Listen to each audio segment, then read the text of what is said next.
Ladies and gentlemen, welcome into the stream today. How are we doing, everybody? Welcome back to another episode of the Great Ace Attorney Chronicles. Welcome back, ladies and gentlemen.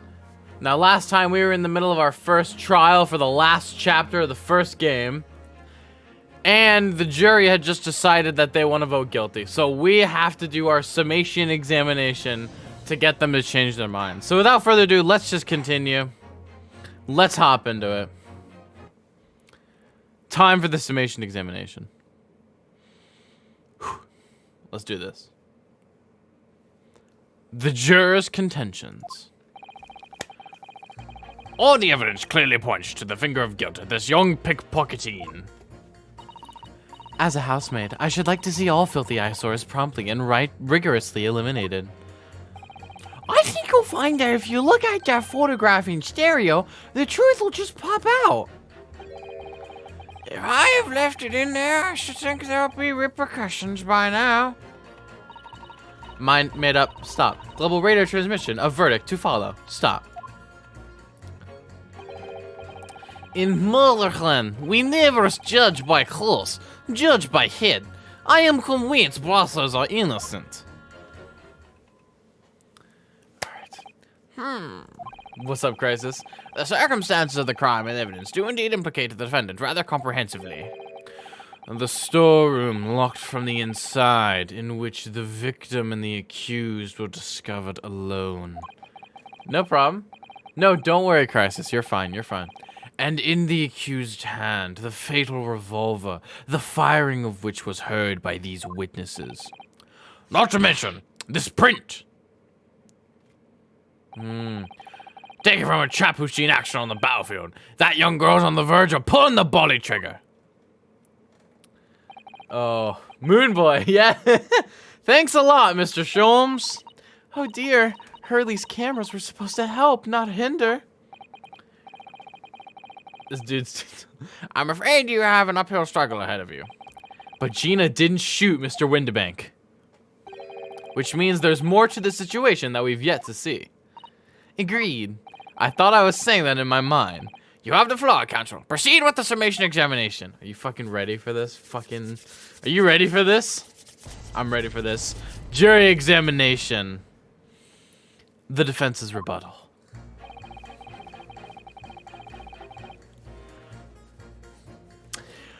Hold it! You're Mr. Natsumi's landlord, Mr. Gardev, aren't you? We really must stop meeting like this. You're that lawyer chap. Well, there's a turn up for the books. Yes, rather a turbulent time we had back then.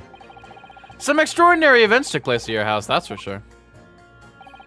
Luckily, Mr. Sholmes and I were able to get to the bottom of it all. I think we did rather a lot for you, didn't we? I don't know, I kind of got your wife, like, found guilty of attempted murder or whatever. I mean, obviously, I wouldn't be suggesting that, therefore, you should change your leading to not guilty or anything. Oh my god, Norinosuke. Huh, can't be denied, I suppose. The curse of the Gardev house was the talk of the town after that business. Lord just moved out and I couldn't get a bally soul to take up the tenancies. Oh. I haven't had the heart to break the news to Joni yet. Bad enough that the old girl's clapped up. Yes, can't be denied. You did do rather a lot, but not for us, that's for darn certain. I suppose not. Of course. There can be no suggestion of that being the reason I'm leaning towards guilty here, obviously. Oh my god. Obviously.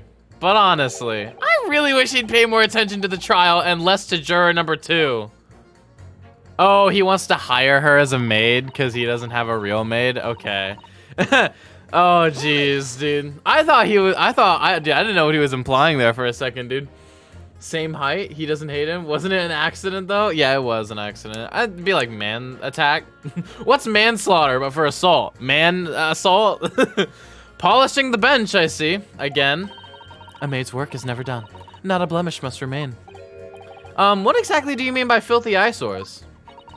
On my way to market for his lordship, I have to pass through the East End.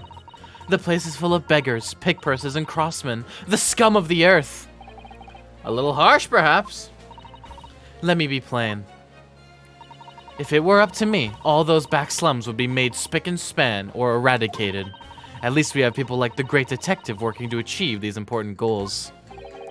You're referring to Mr. Herlock Sholmes. That's right. I like to keep abreast of his exploits by reading Rand's magazine in between my duties. He does wonders cleaning up London's streets. In my opinion, he should be declared an honorary maid of the capital. What did I miss last episode? Also, your glasses look based as fuck. Thank you. You missed a lot. Dude, it's hard to explain, honestly. Mr. Sholmes, a maid? It's really quite unforgivable. Gutter scum having the audacity to shoot our very greatest detective. Minor detail, it was the two brothers in the stand who shot Mr. Sholmes, not the defendant. A minor detail indeed. They're all gutter scum as far as I'm concerned. Well, it might just be an idea to get our facts straight anyway. Yes, all right. I shall amend my statement. Oh, shit, okay, we're getting somewhere. We're getting somewhere with it. We're getting somewhere. Those brothers of the scum of the, they should swing for shooting the Great Detective. Dang, okay. I think you'll find that if you look at that photograph in stereo, the truth will just pop out. Hold it. What do you mean, look at the photograph in stereo? Sorry, what? Don't you know? If you look at the photographic pretty normally. Oh yeah, we did learn about this last episode. It looks as though the pickpocket girl's about to shoot the victim, obviously. Objection! But there's no indication that the defendant ever fired the gun. All I'm saying is that if you look at the same print in stereo, it can reveal all sorts of new information. By any chance, are you a fan of stereoscopes? Oh, how did you know? Let's call it a lucky guess. It never gets old seeing the two prints merge into one before your eyes. It's extraordinary, it's captivating, it's the height of modernity. Of course. Oh yes, I think you'll find that the stereoscope is here to stay, giving us new perspectives we only could dream of before. It's the greatest invention the world has ever seen. If only it could give me a new perspective on this case, I might agree with you. I left it in there. I think there'll be repercussions by now. Hold it. You're gonna have to draw Herlock into maid outfit? Yes, yes, yes, yes, yes. What exactly have you been muttering about all this time, sir? You keep talking about having left something somewhere or something like that. So sorry. Oh shit, I didn't mean to look at them. As you can probably tell, I'm a surgeon. A surgeon? That totally passed me by. Of course, people conducting surgery in this country aren't considered to be doctors. Oh no! Even though me and my kind are all at the forefront of medical science, the real brains in the field. So, what is it that you think you've left behind? Ah, well, that's a little embarrassing, to be honest. When did he become a surgeon? I don't know, bro. He has a hobby. You see, I was operating on someone yesterday. Standard thing, went in through the abdomen. Were you operating on Sholmes? But when I finished the procedure, I couldn't find my scalpel anywhere. Sholmes? What? Did he? Surely not. Exactly, surely not, you say to yourself, don't you? Worrying, isn't it? That's what it's probably me this whole time. Could I really have left my scalpel inside the fellow's belly? No, of course I couldn't. So, there you have it. Like I said, a little embarrassing, really. That's one way of putting it. The other is manslaughter. That's exactly my concern. And seeing as this case appears to be all but sewn up, I need to focus on trying to remember exactly what I've sewn up elsewhere.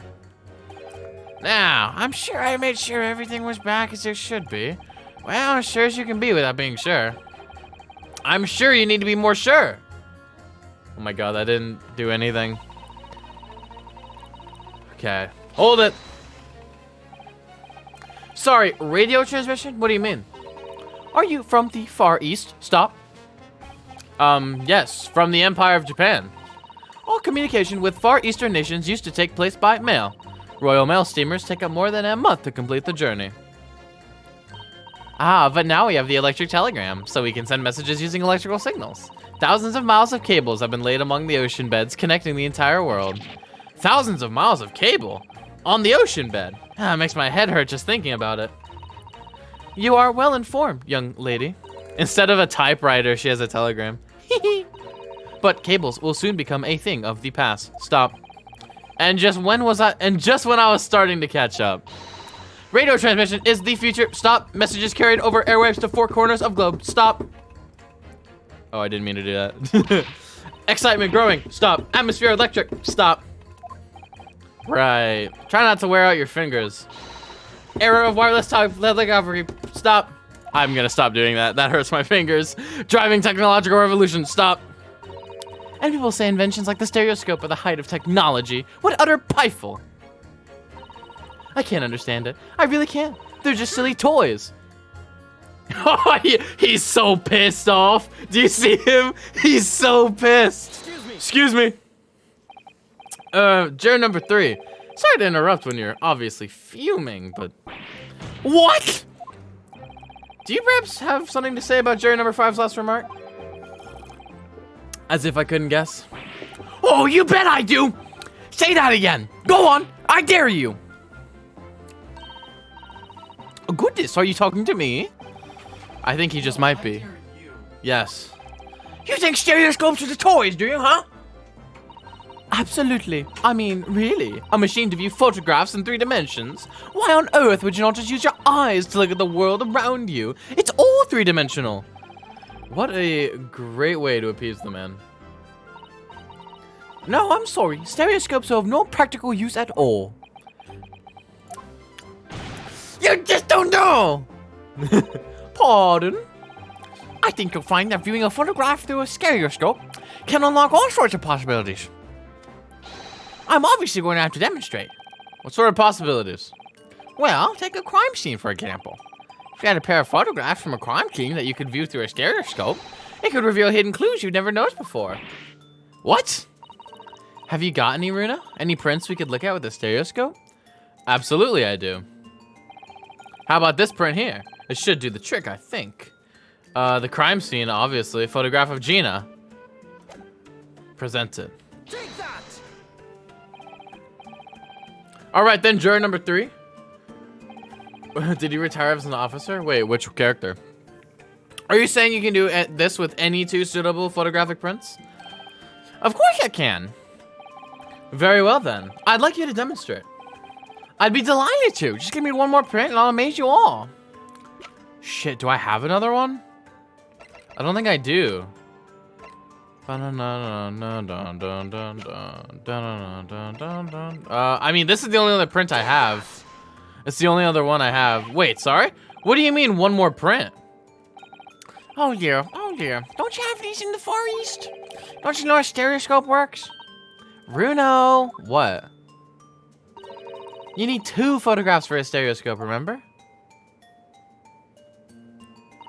You know, 1 for the left eye and 1 for the right. By the way, chat, I was reading some stuff, right?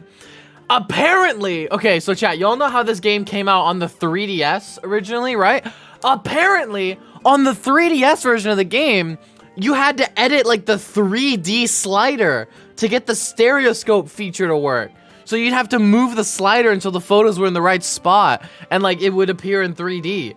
But on the PC, it just does it automatically. I'm like, bruh, that would have been so cool. I'd like, just give us like a little slider on the right side or something. I don't know, man. Make me use my arrow keys. Hell, dude. But the print we have from the pawnbroker is just a normal photograph. No, it was a pain in the ass. But it would have been cool. No. I think you'll find at the clues in the name. It's a stereoscope, not a monoscope. You always need 2 prints. Thanks for the friendly explanation.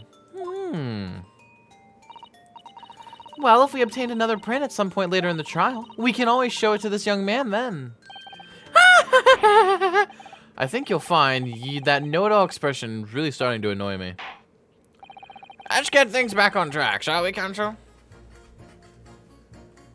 Oh, dude, we have that though low key. Oh yeah, I want to hear her full thing without the objection. I want to hear her full press.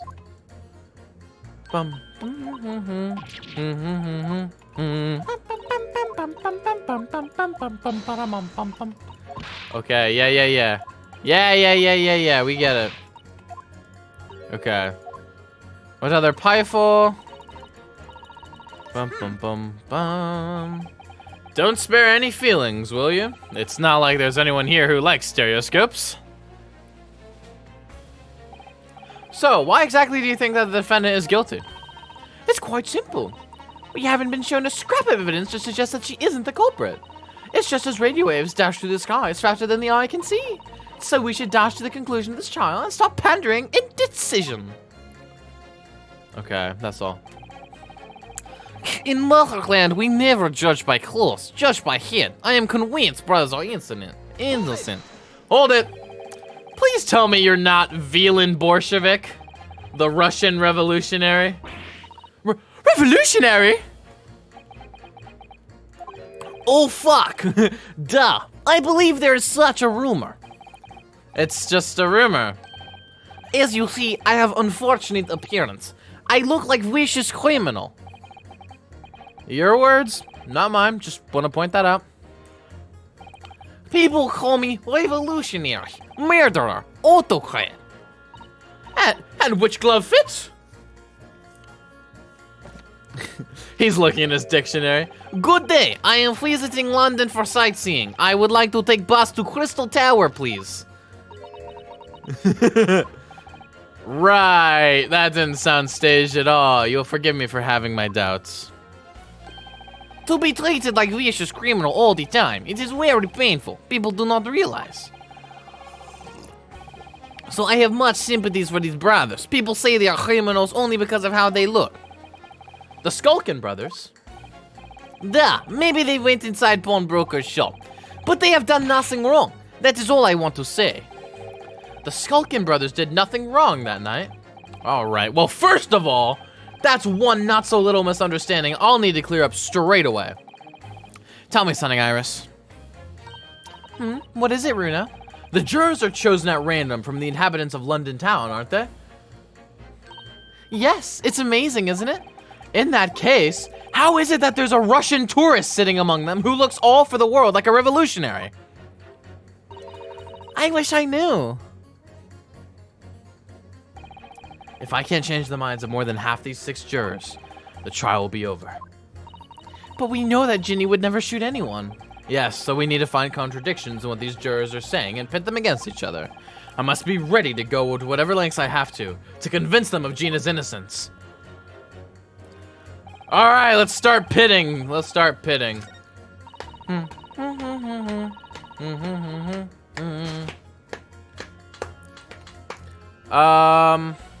Alright. Objection. Those two statements clearly contradict each other. Good lord. Counsel, explain yourself. Oh my statement? Contradictory. C-O-N. Juror number 6, you've got the wrong end of the stick. I do not have stick. I have mouse.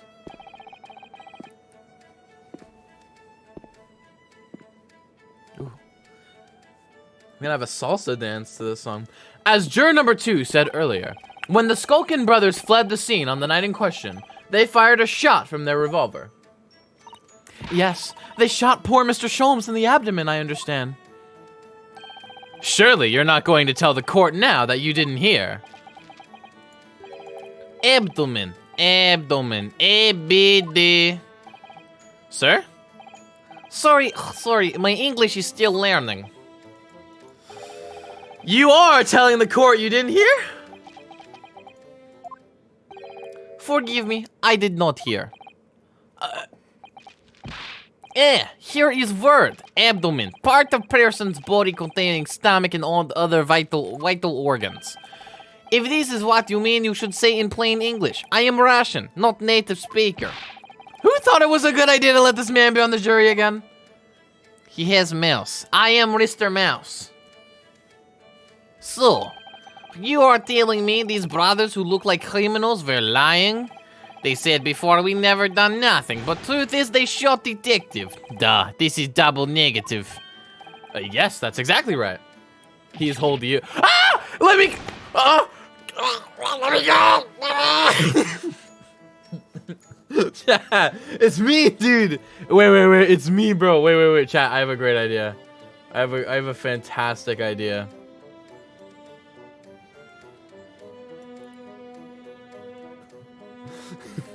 Help me! Let me go, you fiend! I am trying to live! Let me go, you fiend!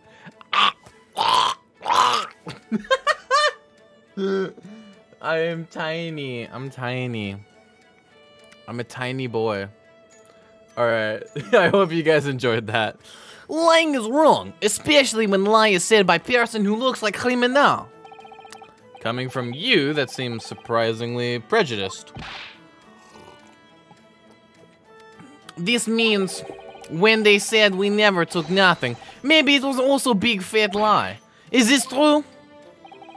Well, according to the police report, no stolen goods were found, so... Ugh! Enough! I trust no one now! It's not the mouse's fault, though, sir. Please let me go. I must see with own eyes. I must investigate crime scene myself. I'm afraid that won't be possible. Yes, it is, Runa. Easily. Sorry?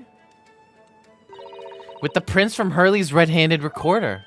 Ah, if you compare the print that pictures Ginny and the next print from half an hour later, you'll be able to see straight away if anything was taken or not. Cooey, Mr. Prosecutor! Oh my fucking god. Calling on the prosecution in the middle of a summation examination of all times. The print showing the accused threatening the victim after she broke into the shop is this one. Following this, the victim and the accused moved into the storeroom. Meanwhile, the Skulkin brothers entered the shop and summarily heard the fatal gunshot ring out.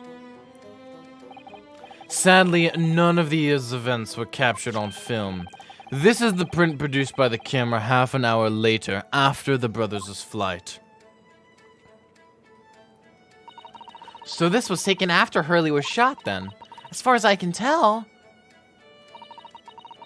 nothing has been taken. And this does seem to be the case. I can't notice anything that's obviously missing in the second print. Von Zeeks is probably like, I want to keep the child safe internally, let's be honest here. Yeah, maybe. So the brothers who look like criminals told only one lie. They shot men, but they stole nothing. It would seem so, yes. Good. No, not good. You were right. I did not understood situation. Now I know brothers have lied, so I think it's very important to continue with the trial. Let's go! Dude, the Russian Revolutionary is on my side? Dude, what a legend. Yay, well done, Runo. The balance is shifting. Well, it's a start, I suppose. But there must be more in what these jurors are saying that I can use to expose the truth. If I can do that, we just might turn the situation to our favor still. Thank you, Counsel. Continue with the summation examination. We only got one. And kindly hand the new photographic print to the bailiff to be filed as evidence. Bum bum bum bum bum. Another print in the court record. I wonder if we can make use of that. Wait, what did he say? Did he say like Lake of Death? What? No, what did he say? Oh, come on. I want to know what he said now.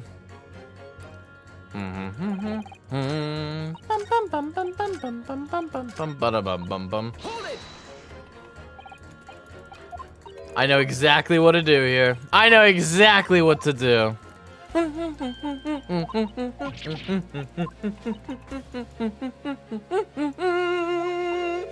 This song is so good, dude. I love how he is thinking about how he is literally named villain. Yeah, but he's a good guy in my heart, honestly.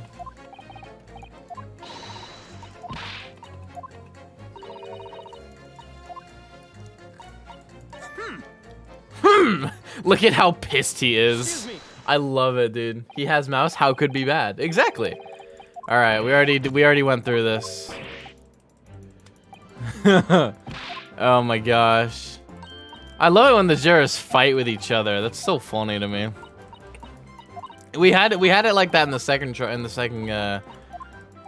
third chapter 3, I think, actually. But nothing like that anywhere else, honestly. All right, here we go.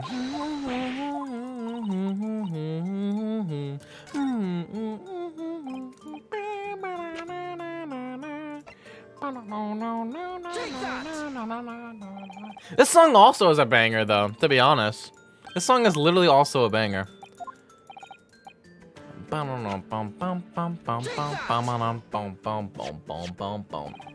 All right, these two prints were both taken with the same camera in Windibanks on the night in question.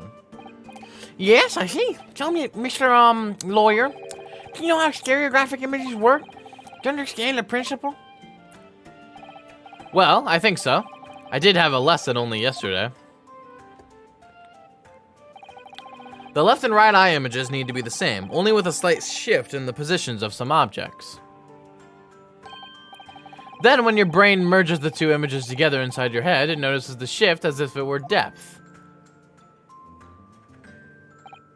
Yes, exactly.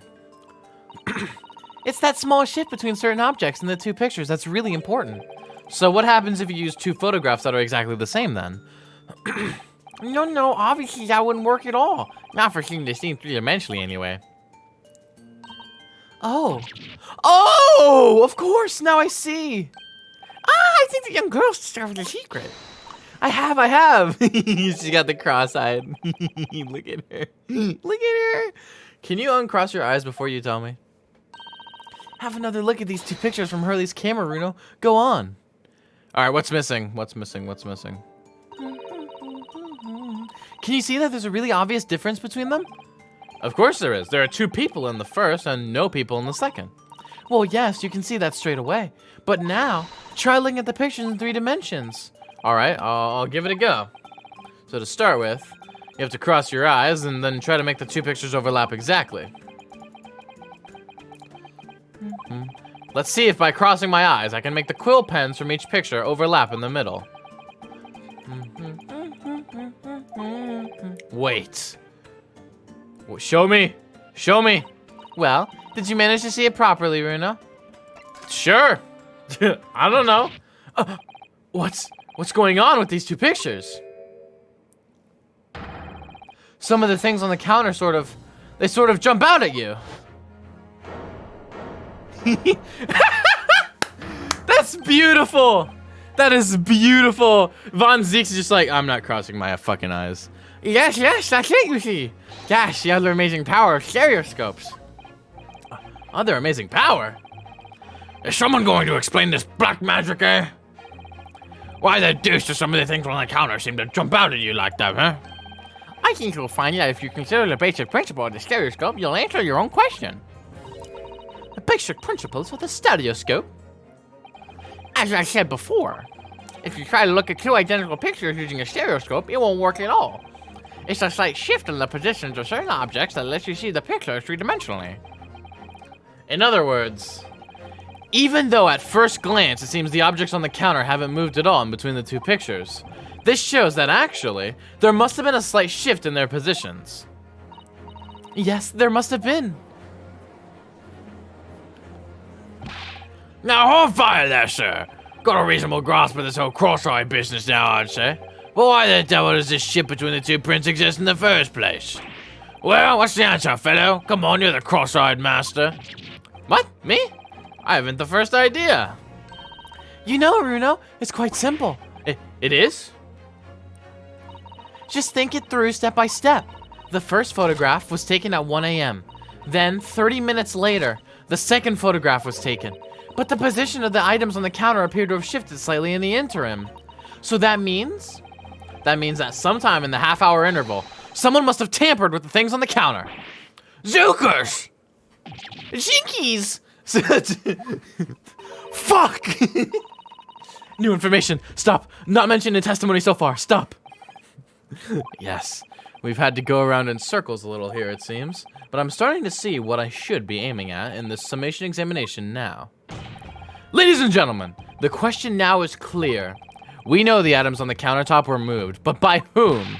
Are you suggesting you might know? Of course. I can tell you right now who is responsible for the almost imperceptible shift in these items on the counter. Oh shit. Oh fuck.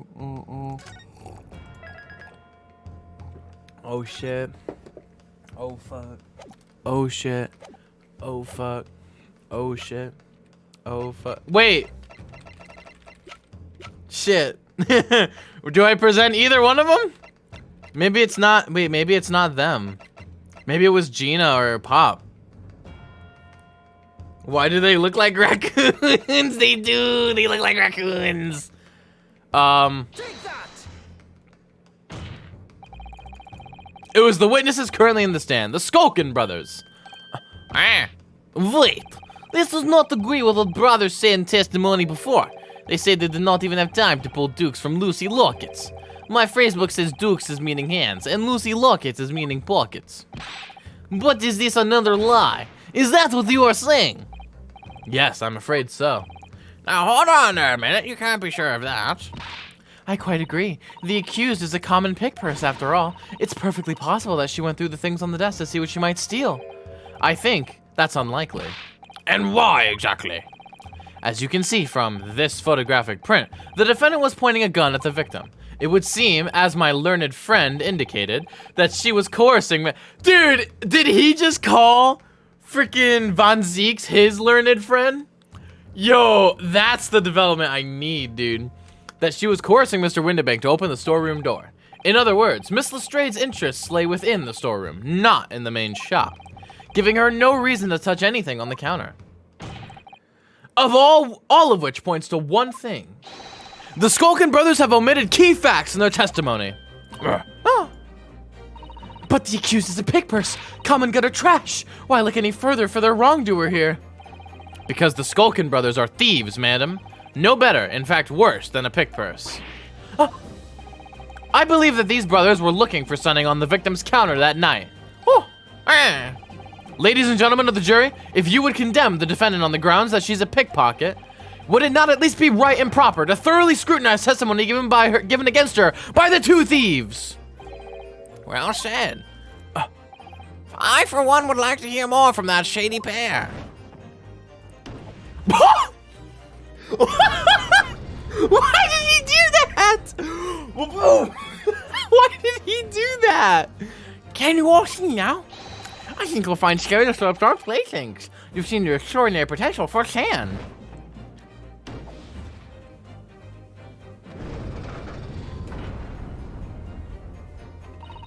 Wholeheartedly agree. Stop. Most purchase after trial. Stop. We'll return home via Regent Street. Stop.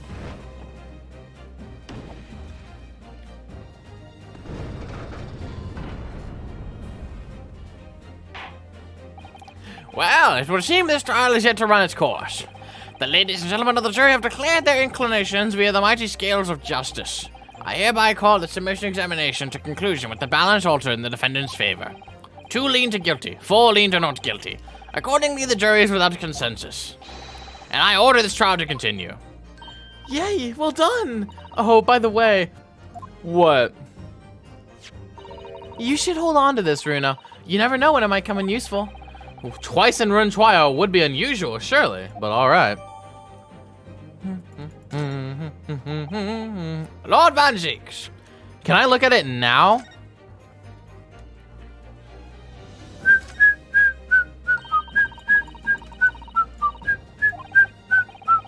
Then when you look through the eyepieces, you can see the image in 3 dimensions. The important thing to get right is the position of the 2 prints. I don't know who came up with the idea of a stereoscope, but it's really quite fascinating. Okay, nothing to look at then. Get zucked, Von Feeks. Lord Von Zeeks. You will instruct the witnesses that the court demands additional testimony from them. My Mountain Dew Baja Blast. I'm sure it won't spoil the bouquet to do so, my lord.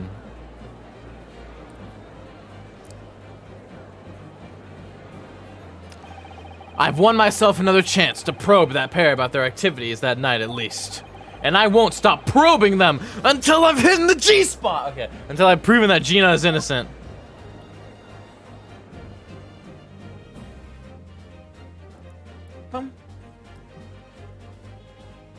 To be continued, boys. Let's go. To be continued right now. Right now.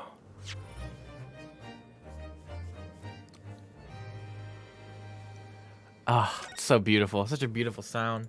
Such a beautiful sound. Ah. Okay. Let's do this. How old are the Skulkin brothers? Now that I'm thinking about it.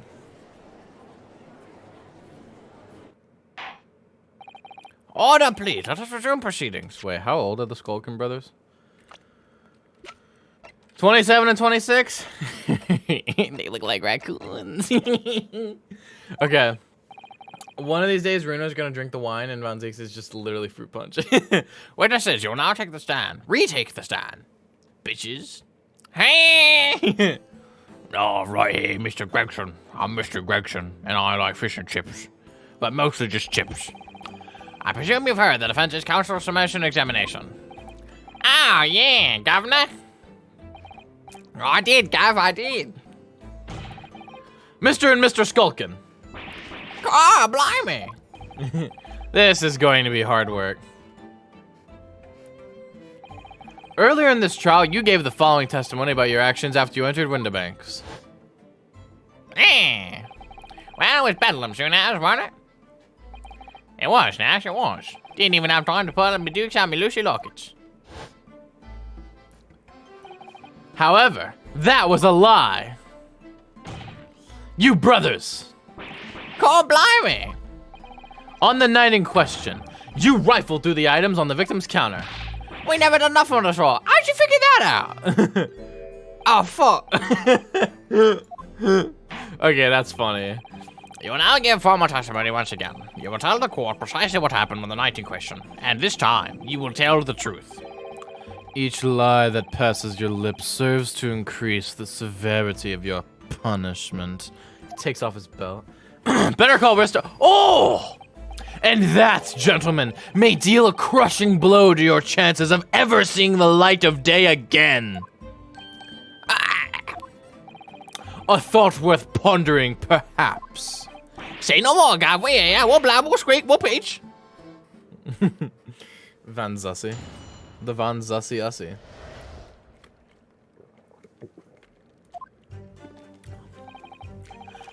My Mountain Dew Baja Blast is completely transparent. No. Dude. Oh my god, my Baja Blast is getting green screen, dude. Look at this. Look at this, dude. Oh my gosh. Wait. Can I like... Wait, I'm trying to make his face my face. Hey, call blimey, Governor. His face was my face, dude. Alright, we did not confuse things over, but we weren't rifling for nothing. It was when we had the gunshots, he made us both jump and all that stuff went flying. Lammy didn't have to give me a fright. We was thinking the shooting to come out the door and get us next. We stuck everything back where we found it and scarpered straight into him in the block. We couldn't have struck the bomb, broke, you see? We never even had a chance, did we? Make a funny face. So you admit to the defense's accusation. You did indeed ransack Mr. Windibank's countertop on the night in question. Not ransack, Governor, no. That's right, Nash, that's right. It's more like we tied it up, yeah. I will fucking kill both of you. Sorry. By their own admission, these brothers entered the pawnbrokery under dubious circumstances. However, they panicked and fled on hearing the gunshot, having first made good their mess. The way you say it, we hardly sound like roughs at all. We don't, Nash, we don't. Gotta make it sound a bit more cutthroat. It can't just be coincidence that these men showed up at Windibanks that night. There's more to their testimony than meets the eye. I'm sure of it. Gregson. We got Gregson up there. Make the move. I'll do it later. I want to play the game right now. Alright, we did not confuse each other, but we were off him for nothing. Hold it. If that's the case, then why didn't you testify to that effect in the first place? Well, you know, we ain't exactly squeaky clean, are we? We ain't, Nash, we ain't. If we admitted to something like that, people would think we was up to no good. Well said, Ringo, me old China. We only land ourselves in even more trouble. And in fact now, as a result of lying in your previous testimony, that's exactly what you've done. Landed yourselves in even more trouble. Yeah, well, that's rotten luck. Says the rotten apple eater. Witnesses, explain your actions to the court. Why did you ransack the victim's counter? We never ransacked nothing. Right, now that's right. More like we tidied the place up.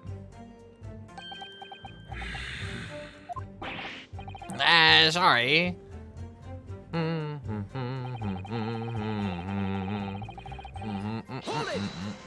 Mario and Luigi, but evil. They're from Breaking Bad, dude. So what you're saying is, the sound of the gunshot shocked you so much, you knocked all those things off the counter. Well, it shocked one of us that much, yeah. This bag of nerves need to learn to keep his shirt on. Look, it was loud, alright? Blimey, me dead granny would have woken up with that bang. Big Brovy screamed like a bloomin' baby and fell over on the counter. He knocked over a load of books and a candlestick and some skull and whatnot. I got tangled in some marionette, what knocked over a picture frame, what knocked them scales on the floor.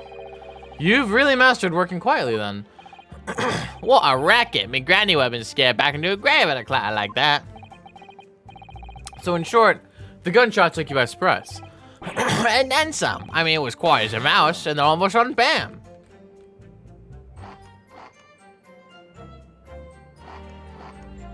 Kinda wanted to hear what he sounded like, but you know what? Excuse me, Gregson. Inspector Gregson, do you have something to add? Oh, I gotta keep saying I don't appreciate being lumped in with these scoundrels. No, something to add about their testimony. You seemed to react just now when Mr. Skulkin said. Did it make you think of something? It's probably nothing, of course. I wouldn't even bother to mention it only. Well, the fact is, cases don't get solved if you ignore the little details. How about you just tell us what's on your mind? As you know, we brought these fellas into the yard for questioning last night. And the statement they gave then told a slightly different story to what they're saying now. What? Did it? You claimed you heard the victim shout some now before the gunshot. Might have, Gov, might have. Does ring a bell now you mention it. Granted, it's only a minor detail, but still. I can't help feeling like perhaps you've been a bit sloppy with your testimony here, eh, fellas? If I discover the witness's testimony has been any more sloppy than it hitherto proven to be, I shall be forced to bring the very harshest punishments to bear against them. Easy, easy. We'll get it right this time. That's it. Yeah, it's all coming back to me now. Then speak! Supplement your testimony with whatever details have miraculously returned to your questionable minds, sirs. Ah, right you are, Gov.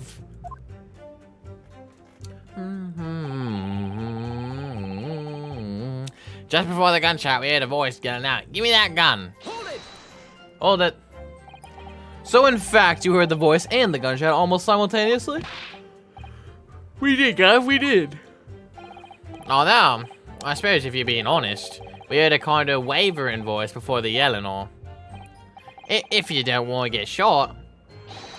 Give me that gun! Bam! Kind of thing. That was beautiful. A career in acting, tragically missed. And where were the voices coming from? Could you tell? Of course we could. From the other side of that door behind the counter it was. From the storeroom where the victim was found dead. And the voice you heard, it was that of the victim, Mr. Windibank. On my granny's life, of course it was. On his granny's life, of course it was. Wouldn't you two have the same granny? If you don't want to get shot, give me that gun. Yeah, it feels weird to me. So that would mean that you both knew Mr. Windibank and the sound of his voice?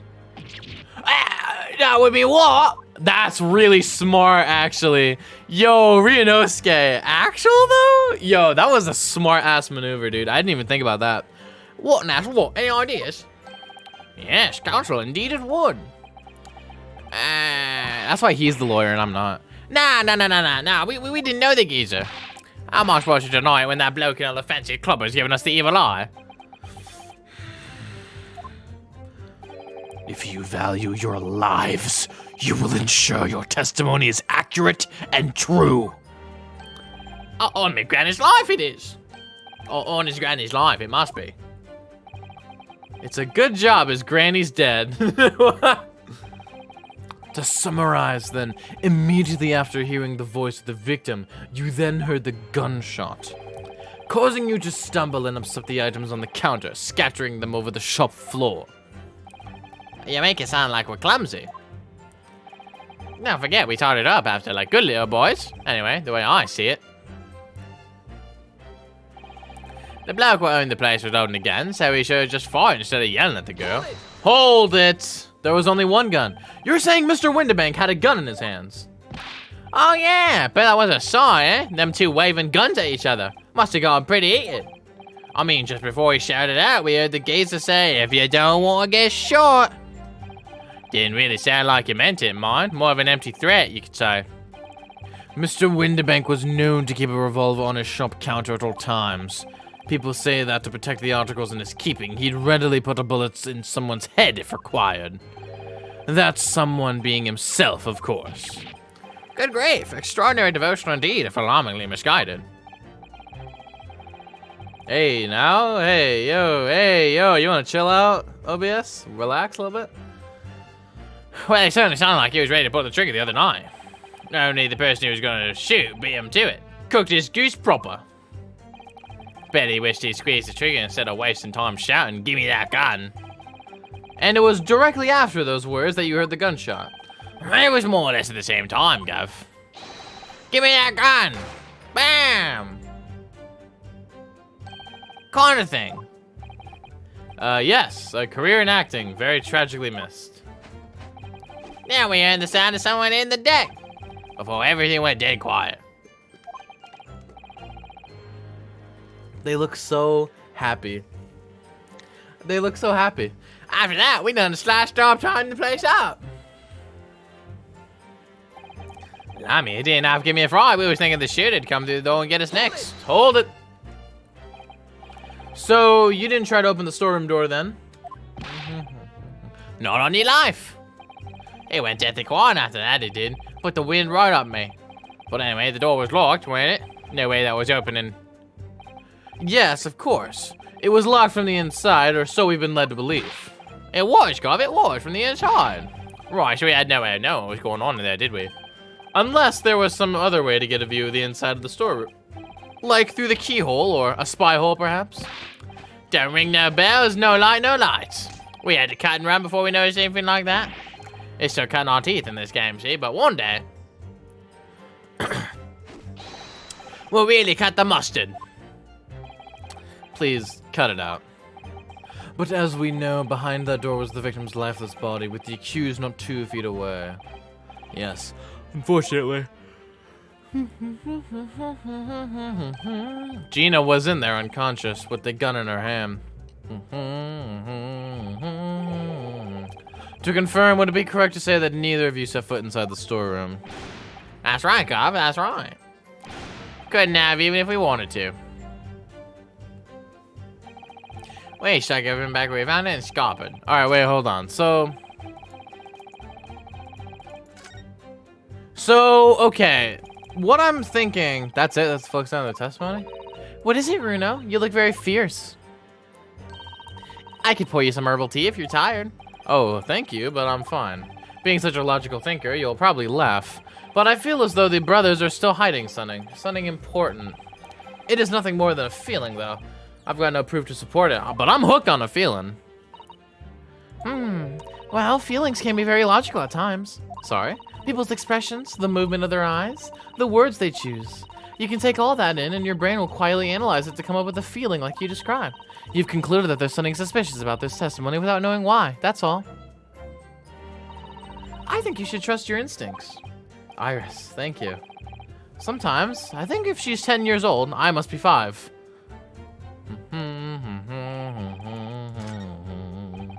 So,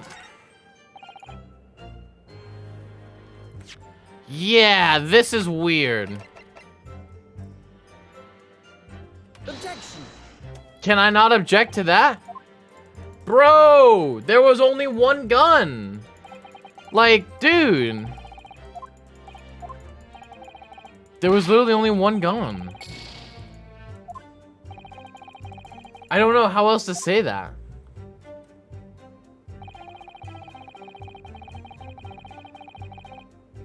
Like, maybe this one? Because he's not holding a gun in this. Let me press the last two statements.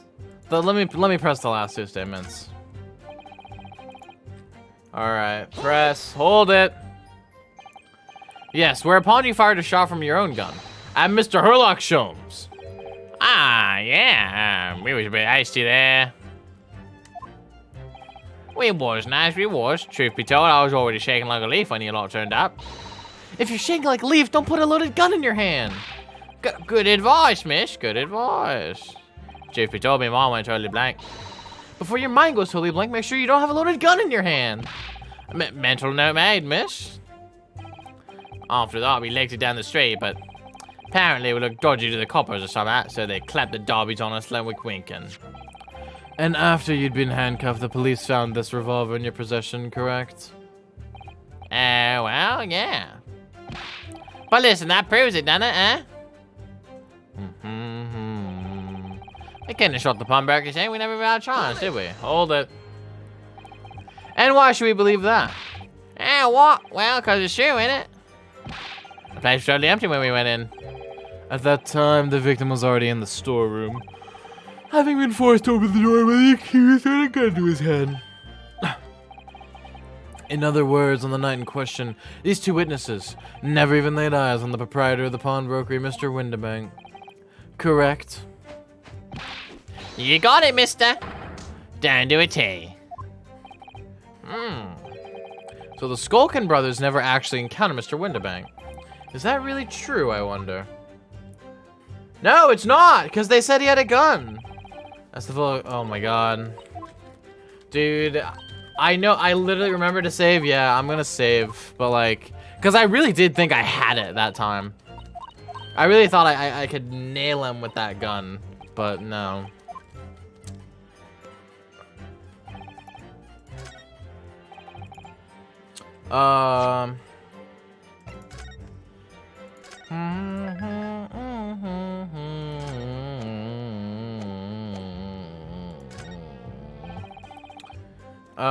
Present. Objection. Yeah, it was that. I could have gotten it. I didn't need to go through all that. You're saying that on the night in question, the victim, Mr. Windibank, was wielding a gun. Is that correct? That's it, Gav. You got the picture. Yes, Nash, yes. No question. And yet, the photographic evidence of the time clearly shows that Mr. Windibank was not in possession of a firearm of any description. Objection. You surprise me. Does the defense really intend to highlight evidence that compromises the position of the accused even more? Furthermore, the defense has failed to establish that the photographic print presented was taken a suitably short time prior to the victim's death. Your chronology is severely lacking, Counselor. Yeah, that's right. Too right, Nash, too right. The old geezer couldn't have been able to turn the tables on the girl, eh? Hardly likely. Now, I'm afraid this won't stand as conclusive evidence. What?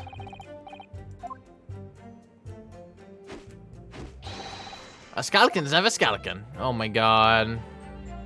That didn't do it? Bro. That's such BS.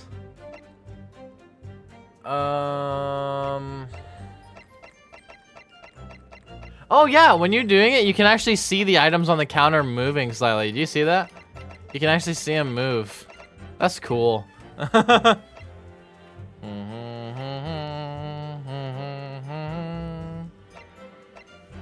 So, what I think I gotta get him on, right, is the fact that they never saw him. Like, I think I need to get him on that.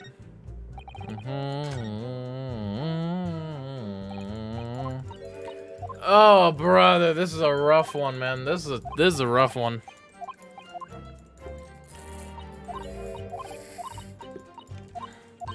What was the statement that I pressed and Gregson had an objection? Should I have listened to that the entire time, maybe? Wasn't it this one? Hold it. Wait, hold on. So in fact, you heard the voice and the gunshot almost simultaneously. We did, Gov, we did. Oh, there, I suppose you're being honest. Okay, weak voice. If you don't want to get shot, give me that gun. Bam. Kind of thing. All right.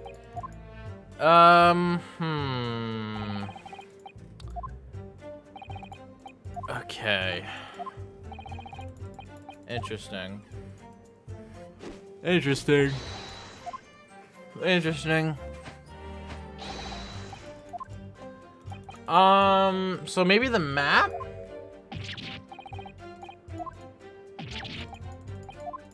Maybe the map, perhaps.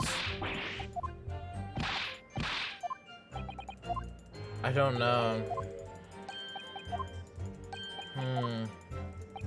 Cause like, I don't know where to present that. You know what I'm saying? So, let me look at all my evidence again. That's just the cat. Samples of blood. Okay.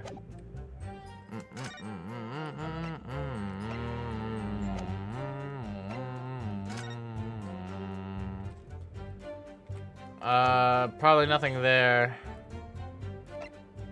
I mean, I don't know. I'm not sure, chap. Time of death. Single bullet wound, upper half, no visible signs of trauma. So there's that. What about the this?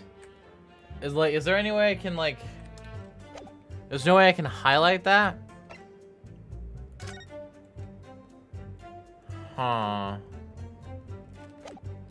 I don't think there is, honestly.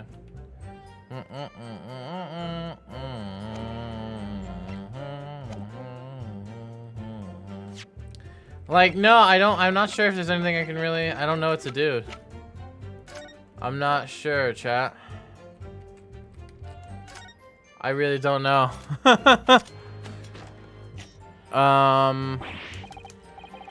Yeah, I have no idea.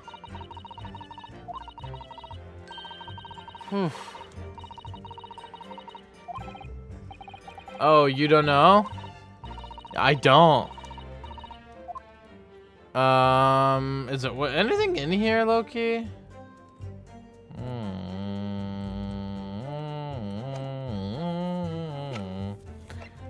Can I look at this? What does it say? I've seen letters like these before. So is this how you write your name in Japanese? Actually, no. That's not my name at all. Ah!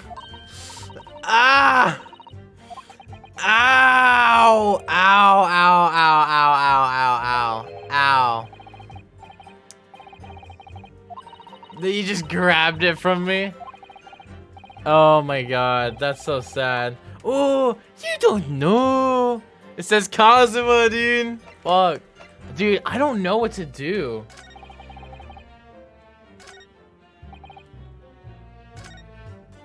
Did I press? Wait. Fuck. Kazuma Mishima. Dude, wait, okay, chat. Should I cheat? Should I cheat? Should I cheat? Is this the second one? Wait. Oh, okay, this is the first one. Chat, should we cheat? I kind of feel like cheating. I kind of feel like it's a cheat day today. What do you guys think? Chat, what do you guys think? What do you guys think? You guys thinking about? You guys thinking? You guys having a thought? You guys no, you can't cheat. Do it. Okay. Oh my god. Cross-examination. Pursue Gregson. Present crime scene photograph on statement 3. What? Wait, what? Just before the gunshot, we heard a voice yelling, "Give me that gun." What do you mean? Crime scene photograph. Oh! What? Wait, what? Wait, what? Wait, what? Which photograph? The one where he's dead?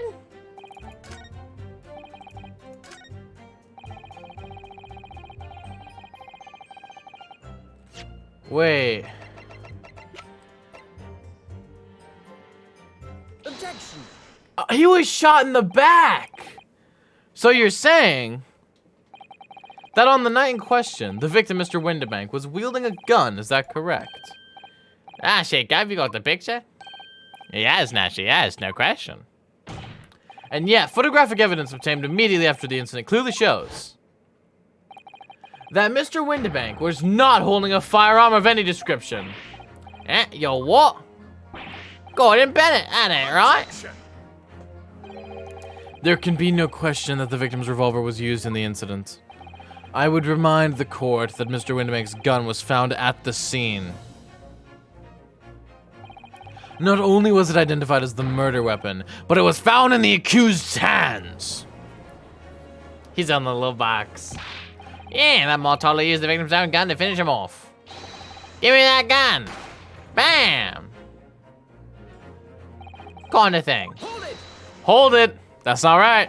Stay exactly where you are, right there. Eh? If the crime had taken place as you so colorfully described in your testimony, it would give rise to an undeniable and significant inconsistency in the final moments you just acted out. Goodness, are you sure, counsel? You intrigue me, my learned friend, but let's see some evidence to support your claim. Where is the proof that demonstrates this inconsistency in the witness's portrayal of the victim's final moments?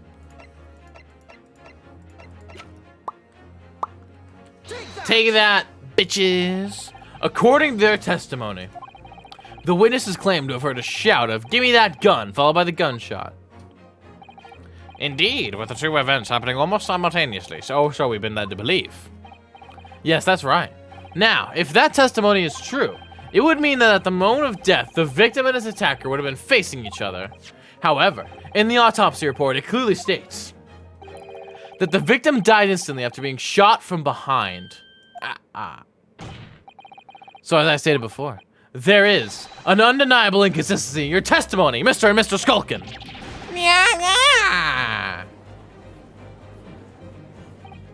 But it's the God honest truth. It is, Nash, it is, when we were shot that night. And the shop kid got a gun in his hand, and we saw it with our own bleeding eyes. Did I hear you right just now? You actually saw Mr. Windibank holding a gun. Something like that might have slipped out.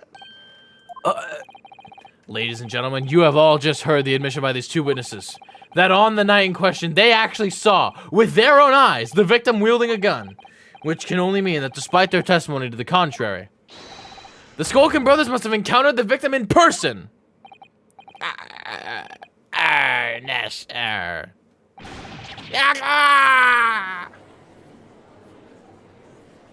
Oh my gosh, dude. Order. Witnesses, explain yourselves at once. Well, the thing is, we weren't supposed to, Oh my god, he's so hot. It would seem that my previous warning fell on deaf ears. I made it quite clear that false witness would be the death of you. Am I to understand that you replaced the untruths of your original testimony with renewed lies? Ever so sorry, Governor. Truth is, cut it out, Nash. Cut it out. If we blab now, you know what he'll do to us. He? Who are they talking about? Let me make your position here perfectly clear. You will talk. There is no other option available to you. Bruv, come on, the game's up. But he'll have our guts for garters. In case it hasn't quite sunk in yet, no matter how hard you try to hide it, the truth will come out. On Pride Month, it's gonna come out. And we're gonna applaud the truth for being so brave as to come out and trusting us with that information. And we're gonna support them the entire time. Because we're friends. Anyways, on the night in question, it is now apparent that you brothers met face to face with the victim. I demand that you testify again to explain the precise circumstances under which this meeting took place. Do we have to? On pain of death, I suggest you make yourselves fully aware that this is your very last chance to tell the truth. Oh, shit. Very last chance, boys. Encounter with the victim. Alright, so we just got inside the gaff and he had a sigh of relief when the geezer showed his mug. Give me that gun, he bellowed, and they flew at us like he was possessed. I thought we'd had it. For an old geezer, the bloke was strong as an ox. He chucked me over the counter. He pulled me gun on him, and then he legged it for that door into the back room. We never had nothing to do with killing him. That's all that happened, I swear. So you're now telling us that moments before the victim was killed in the storeroom, you in fact encountered him in the main part of the shop. Ah, well, yeah, sorry. Well, we find ourselves at an interesting juncture. This changes matters considerably.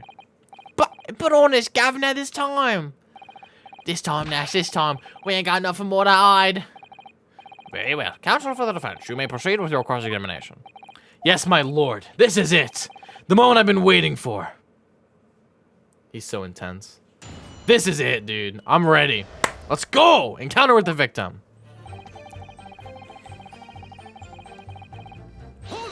Hold it. When you say geezer, I presume you mean the victim and proprietor of the shop, Mr. Windibank. Who else? Sorry, I mean, that's right. We was keeping a close eye on the entrance to the gaff, obviously. But we never thought no one was going to come out of the back room like that. The back room being the pawnbroker's storeroom. Yeah, that must be where he popped up from. Only place he could have been. So it would seem the victim was already in the storeroom when these brothers entered the premises. Which means Ginny must have been in there at that point as well. But that doesn't make sense, does it? If Gina had threatened Mr. Windibank into the storeroom with her at gunpoint, then why would he have emerged from the same room all alone when the brothers arrived? Oh, I don't know. Maybe he attacked her. Like, maybe he knocked her out. Maybe Windibank is the one who knocked her out in self-defense. Did you see the accused at that time? What, that more toddler? Couldn't tell you. No way, Cobber. We had big fish to fry then. I mean, the old geezer just lost it. Give me that gun, he bellowed, and then he flew at us like he was possessed. I thought we'd had it. You mentioned that Mr. Windibank shouted those words in your previous testimony too. However, you claim that you heard him yelling them on the other side of the storeroom door. Did we? But the truth is, he was shouting those words at you, wasn't he? Well, yeah. Was the victim Mr. Windibank wielding a gun at the time? Was he ever? Blimey, lummy, a great ugly barrel he had pointing straight at me front space. So what you're saying is, you definitely saw Mr. Windibank with a gun at that time. Is that right? It is, Goff. It is. Spot on. Then all of a sudden he came at us, he did. It was bedlam. I didn't know it was going for who. You were clearly all going for each other. Like Nash said, we thought we'd had it. I mean...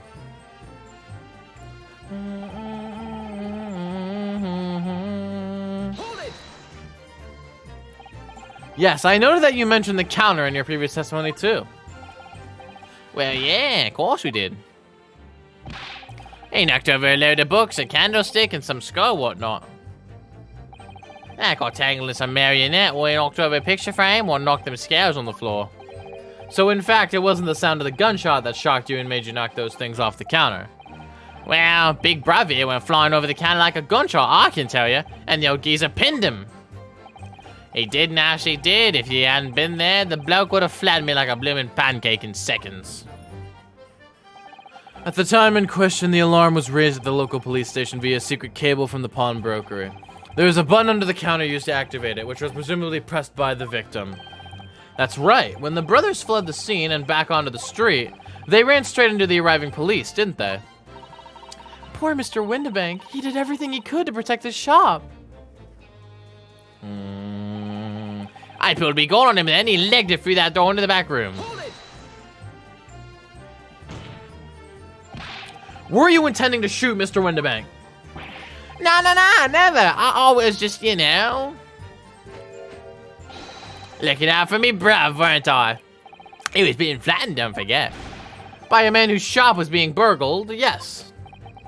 And then the man fled into the storeroom when you pointed your gun at him, is that it? Yeah, that's it. He shoved me away and then ran through that door and shut himself in. There's something about that last remark. Something that doesn't quite ring true. I wonder why Mr. Windibank ran away into the storeroom. What?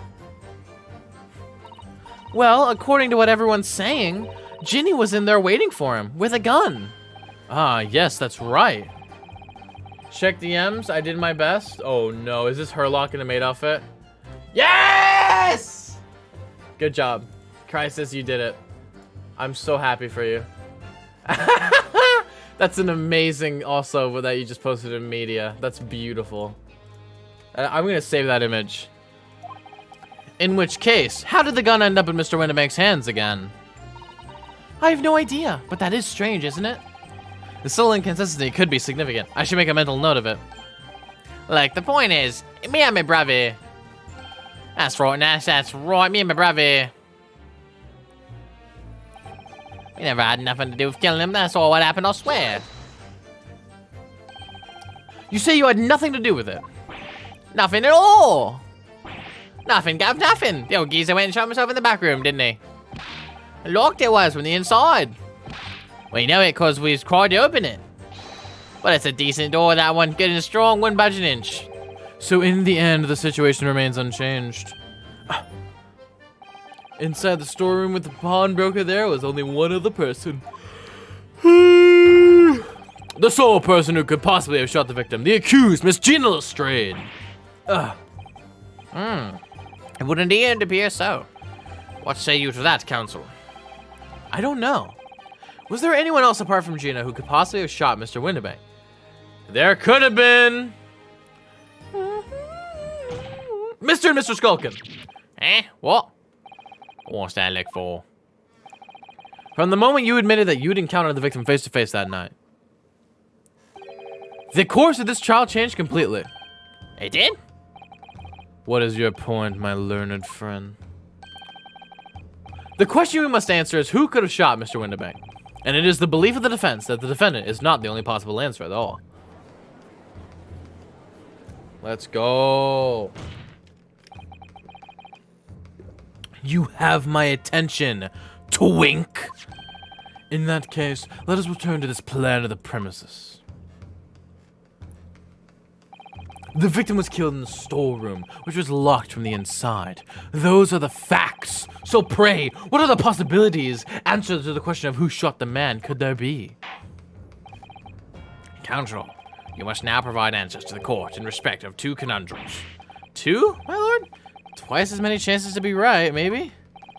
Indeed, namely, From what location did the culprit shoot the victim? And furthermore, where was the victim at the time? Understood, my lord. You alright, Runa? I'm not entirely sure, but there's one thing I am sure about. If I can prove that there's a credible new alternative to what happened, it would change Gina's prospects hugely. So now, time for some clarity. Show the court on this plan the answers to the questions posed by his lordship. If you believe someone else could have killed the victim, indicate from where that person could have fired the gun. Take that! Right there, baby. The defense believes that the culprit could have shot the victim from this location here. And in answer to the second question,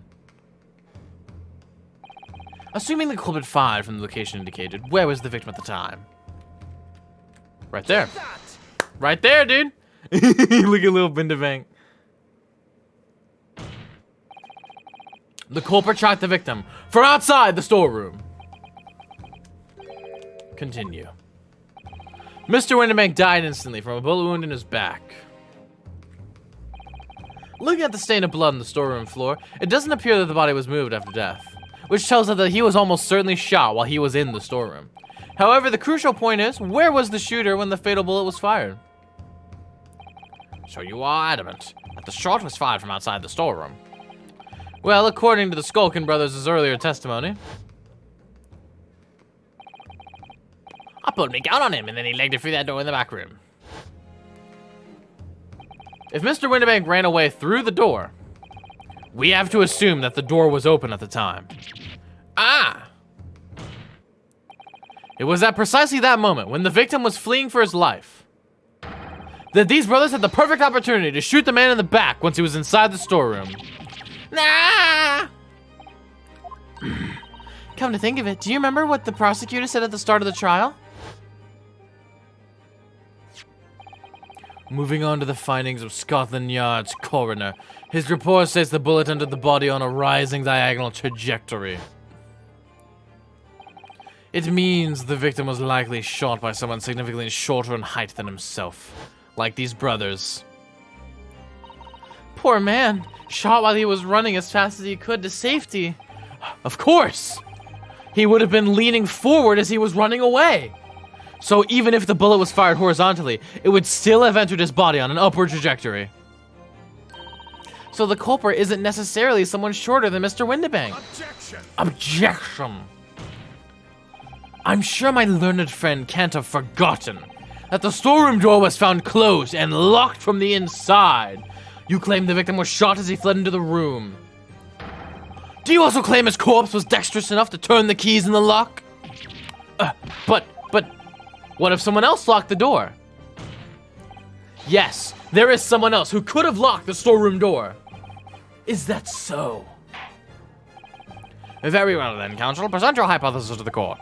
In the scenario just described, the defense's assertion is that the victim was shot from the outside the storeroom. In which case, who shut and locked the storeroom door from the inside? Fucking Gina, dude! Take that! Obviously, the person who locked the door was the only other person inside the storeroom at the time. The defendant, Miss Gina Lestrade. That's absurd! You're suggesting that the accused deliberately engineered the sealed room. For what possible reason? Such actions would only serve to tighten the noose around her neck. I'm inclined to agree, I must say. Well, counsel. Yeah, that's a tricky one, that, isn't it? Bruh, to protect herself. Half-baked notions have no place in my courtroom, counsel. Remember that, please. But of course, Ginny would have locked the door. It almost goes without saying, doesn't it? It does? Let's go, Iris. Well, if I was Ginny in that situation, I know I would have locked the door as quickly as I could. I mean, those two burglars had just fired a gun in her direction, hadn't they? Oh, yes, obviously. Before the two brothers arrived, Miss Lestrade and Mr. Windibank were in the storeroom together. Now, I don't know what went on between them at that time, but at some point, Mr. Windibank must have heard the intruders breaking into a shop and left the storeroom. Intruders, eh? That's us, bruv. And if your theory is correct, that would leave the accused alone in the storeroom. Yes, it would. Then, probably only moments later, the victim fled back through the storeroom door, hoping to escape danger. Bang! Hit in the back by the bullet, Mr. Windibank fell to the floor where he was, just inside the storeroom. And what we have to ask ourselves now is, what would the defendant have done in that moment? I see where you're going with this. Outside the storeroom was a terrifying killer who had just murdered Mr. Windibank. As soon as that thought struck Miss Lestrade, she slammed the door shut and locked it. In order to save her own life. Hold it. But we ain't the ones who done it. We ain't, Gov, we ain't. You gotta believe us. I mean, come on, we never shoot no one. Objection. That's blatantly untrue. I know for a fact that you would. Because before my own eyes, you shot Mr. Herlock Sholmes.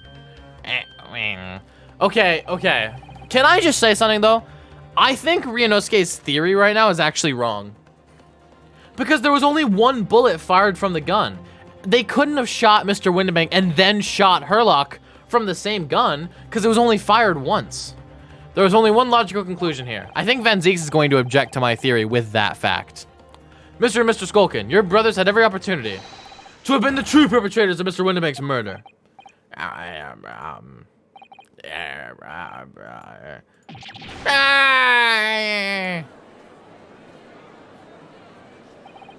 Where does this leave us? You mean to say it wasn't the pickpocket who shot the pawnbroker after all? I should have known it was those three brothers. They look as shady as a dense forest. That was amazing, Runa. All the members of the jury seem to be firmly on your side now. I know, first time ever, and probably the last. Well, I think you've done it. Surely they'll have to give a verdict if not.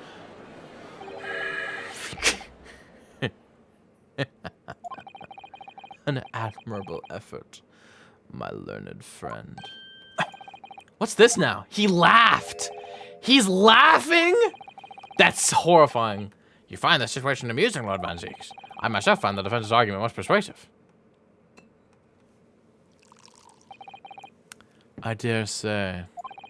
Such chicanery is the bread and butter of the street performers in your provincial eastern nation. But such blatantly malicious conjuring tricks amount to nothing more than an inexcusable pettifoggery here. What? The hypothesis you put forward so ostensibly, credibly cannot and will not stand. Because, you see, it contains a fatal flaw! A fatal flaw? Do you mean to tell me that you're unaware of your logic's failing? I say, Lord Van Zieks, might an idea to explain this bully conjuring trick or whatever it is to the troops on the ground? The fatal flaw in my learned friend's argument is really very simple to understand. Assuming you're not too dim-witted to count bullets! By George, count bullets! Oh dear. He noticed then. Huh? What's everyone talking about? Counsel! Yes, sir. Oh my god. Tell the court how many bullets were found at the scene of the crime. 2. 2 bullets. Correct. The first, that which hit the victim in the back, ending his life. And the second, that which struck the detective, Mr. Herlock Sholmes, on his arrival at the scene. Indeed. The defense presented a picture showing the damage caused by the second bullet earlier in the proceedings. The bullet which injured Mr. Sholmes appeared to have passed through his body to strike the calendar. Your lordship's understanding is correct. Furthermore, we know that there are 2 firearms involved in the incident. The revolver belonging to the victim, Mr. Windibank, and the Skulkin brothers' revolver. The evidence shows that a single bullet was fired from each gun. Yes, indeed it does. A single bullet from each. Now then, my learned friend. Iris did know, dude. Iris is a real homie. She was literally willing to lie to save Gina. You yourself told the court only moments ago that these 2 brothers shot Mr. Herlock Sholmes right before your eyes. Yes, I did. Oh my goodness! I think you'll find. As if a single bullet that was fired from the brothers' gun hit Mr. Sholmes, it means... Windibank not shot by same gun! Stop! Only 1 bullet, stop! Exactly. Yes, this Nipponese street performer presented an ostensibly credible argument. However, it was never anything more than a diversionary trick with no hope of standing up to scrutiny. Okay, wait. I have a counter to this. I already know what I want to say. When Mr. Windibank went out to go fight the brothers said that he had a gun, right? However, he ran back to the storeroom and didn't fire the gun. So hypothetically, he could have lost his gun at some point during the fight. Brothers pick up Mr. Windibank's gun, shoot him with it, and then use their gun shooting Sherlock. Now, how the gun ended up in Gina's hand after that, I still don't know. But that makes it at least possible. Into the gallery with you! Pray forgive the discourtesy of flinging the dregs of this hallowed nectar into the public gallery. Lord Van Zieks. It's salt. But this court needs to open its eyes. The accused, Miss Gina Lestrade, is no ordinary little girl. Despite her young years, she can, regrettably, no longer be described as a juvenile. No, the person in the dock is far from a law-abiding citizen. She has a past riddled with criminal conduct. The truth is, the accused broke into the pawnbroker on the night in question with loathsome intent. As we can see beyond doubt in this print, which depicts her threatening the victim with the murder weapon. And I have here in my possession one more piece of evidence the prosecution wishes to present. That disc. I'll be taking that whatever it is on McGilda's down to the yard. Thank you very much. No, don't. Don't give it to him. It's mine, that is. Mine. I'm sorry, miss, but anything belonging to McGilded has to be taken as evidence now. Yes, that music box discs. McGilded's music box discs. The very day before the hateful murder of Mr. Windibank, the accused attempted to make off with this article, which clearly does not belong to her. And with none of the subtlety of a pickpocket, I might add, but by brute force and bradened impudence. Good gracious. Make no mistake, any sympathy for the accused on account of her years is misguided and dangerous. There are no depths to which this girl would not stoop if it pursed. No crime she would not commit. The court forgets that fact at its peril. Oh, yeah. I see. I think it would be prudent to take this music box disc into evidence, counsel, as a grim testament to the defendant's character. Hold it! Lord Van Zeeks, Inspector Gregson? What? Yes, Inspector. we had a meeting yesterday at the yard with the prosecution service, and, I think it was agreed that the disc wouldn't be used as evidence. What's this all about? Why is the inspector acting strangely? That's the first time he said anything to Van Zeeks at all. I am unaware of any such meeting. But those were the instructions right from the top. The government bigwigs were insistent. Inspector, I am the prosecutor, and I alone determine how to present my case. Your warning is noted. Thank you. The prosecution wishes to proceed with submitting this disc as evidence, my lord. Indeed. Bailiff. Whoa, what is Van Zeeks up to? The prosecution has established the accused's motive, opportunity, and basis of character. Okay, before anything else though, can we please analyze the blood on this? So, this is Eggert Benedict's blood. If this is green, and it's his blood on the calendar? Dude! Oh, Runa, look, this is blood. Yes, you're right. Just a small smear, but definitely blood. Actually, I feel as though I might have noticed that before. Then it's my time to shine again. I thought I'd been waiting forever. All right, hold still with that disc, Runa. Can we get this done quickly, Iris? In a flash. Please be green. Please be green. Oh, dude!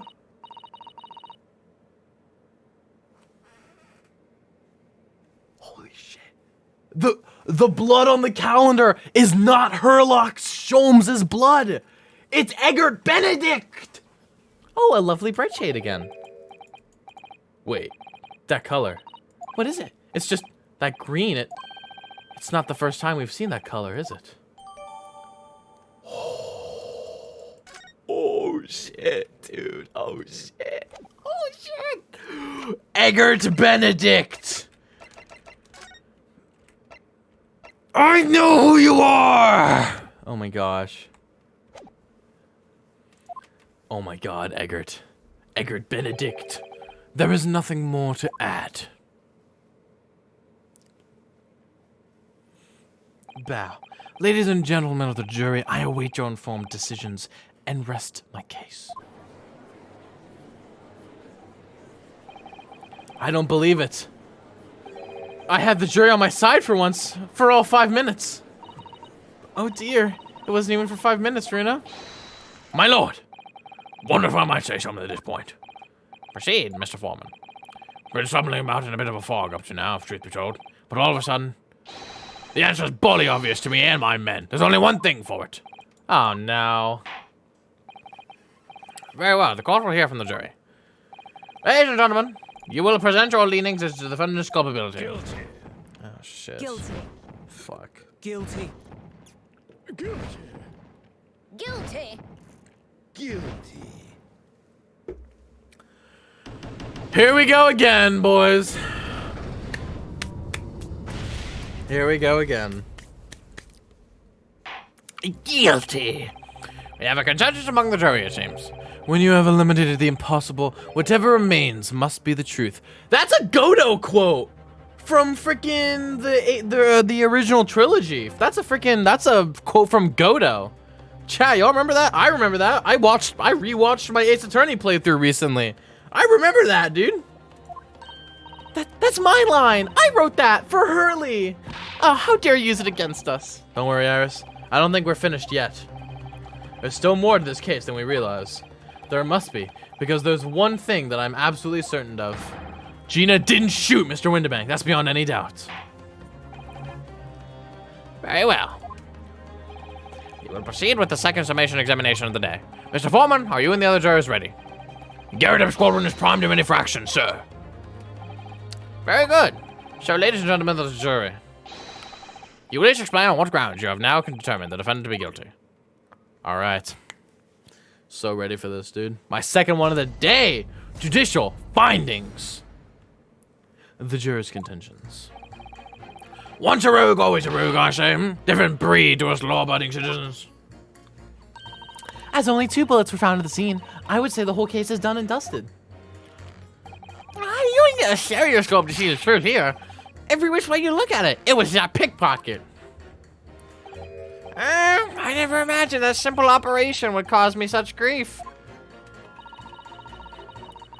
The accused had attempted a theft on the previous day. I can see I'm in for a busy day ahead. I am ballistics expert. I have seen many shootings. There is nothing I do not know about guns. It would seem there is little remaining room for doubt. I have to admit, I was rather bowled over by the argument put forward by the chap in black. But when that fell apart like a house of cards, I saw that I'd jolly well been hoodwinked. Well, no more. The whole courtroom is turning against me. It's not fair. Iris, that prosecutor's being mean. Just because Jeannie's done some things she shouldn't have done in the past, that doesn't make her a murderer. Shut the fuck up. Allow me to savor this fruity vintage while I savor the spectacle of your fruitless debate on the matter. Here's to the truth coming out, eventually. Poor Iris, honestly. That's enough preamble. Counsel, proceed with the summation examination.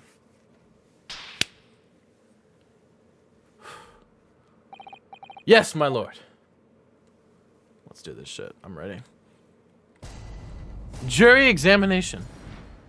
Hold it. The defense's rebuttal. Hold it! Just because Miss Lestrade has a history of pickpocketing, she must be guilty of murder. Is that what you're saying? Ah, well. Are all members of the British Army so quick to judge? I beg your pardon? Are you mocking Her Majesty's Armed Forces, the greatest military organization in the world? You're currently fucking over India at this point in time, so yes. No, I'm simply illustrating my point. Ugh. Making assumptions about people because they're a soldier or a pickpocket is wrong and dangerous. Well, yes, might have been a point there, I suppose. But let's not forget the girl had already shown she had it in her before. She's clearly a criminal sort through and through. Can't deny it. When you say that she'd shown she had it in her, are you referring to this? Exactly. Tried to swipe that on you a day earlier, huh? Or am I mistaken? Not exactly. Given that I was actually there at the time, it's hard to refute that. I've never actually seen the real thing. I can't wait to have a closer look at it. Oh yes, of course.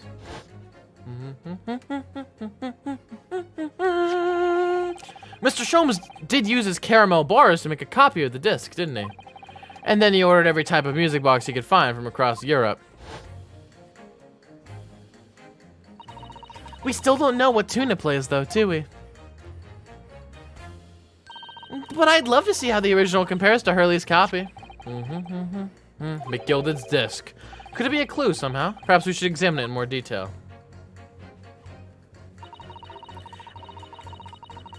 Hold it. It's the number of bullets that has you convinced.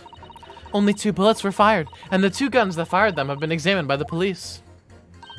When the parlor maid asks me how many are invited for dinner, I always tell her to count the table settings. Well, that's logical, I suppose. Although, yes? Sometimes after dining, crockery does go missing. 1 or 2 guests rather like the fine china. Does your employer dine with thieves? So I suppose. If there was another bullet somewhere of which we were unaware. I'd have to reconsider my position. A third bullet somewhere on the scene. Could that be possible? I can prove it, maybe. Not yet, though. Allow me to show you, then. The third bullet. You think I fucking know, dude? You know the only thing I can think of, though? I can't switch to people. I can't switch to people. Take that! I don't have anything. I suppose this passes the third bullet. It passes for a bullet as much as you pass for a lawyer. Oh! Coming from you, I'm going to take that as meaning not much. In no way does it resemble a bullet, if that helps your understanding of my last remark. Damn. No! Not another. No! Damn it. Come on, man. It's been a long day. Okay, yeah. I'm gonna save, dude. I'm gonna save, bro.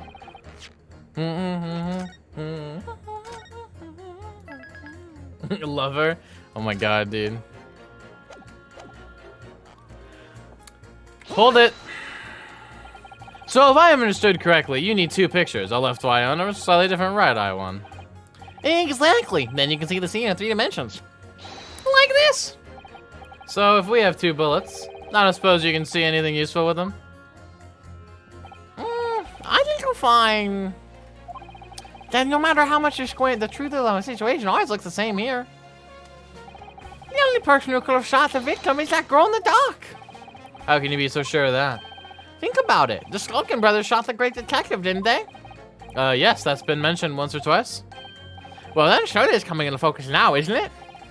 This is a waste of time. I'm not going to change this man's mind anytime soon. Hold it! You need to shut up and pay attention. Would you please stop muttering about things that have nothing to do with this trial, sir? The defendant's life is on the line here. Ah, well, the thing is, I couldn't really say that it's nothing to do with this trial, to be honest. Did you lose your scalpel inside of Herlock Sholmes? Huh? I mean, there's no question that the man was shot, but the bullet had simply vanished from his stomach. It's quite inexplicable, don't you think? Oh my god. I almost don't want to ask, but this surgery you've been muttering about all this time, you were operating on... What was the fellow's name now? Hairlick? No, Hairlock? No, Hairlock? Herlock Sholmes, by any chance? Yes, good lord. It was that Hairlock fellow. You're the surgeon that operated on Mr. Sholmes. That's right, using the very latest anesthesia techniques, I might add. It was a fairly major op, I can tell you.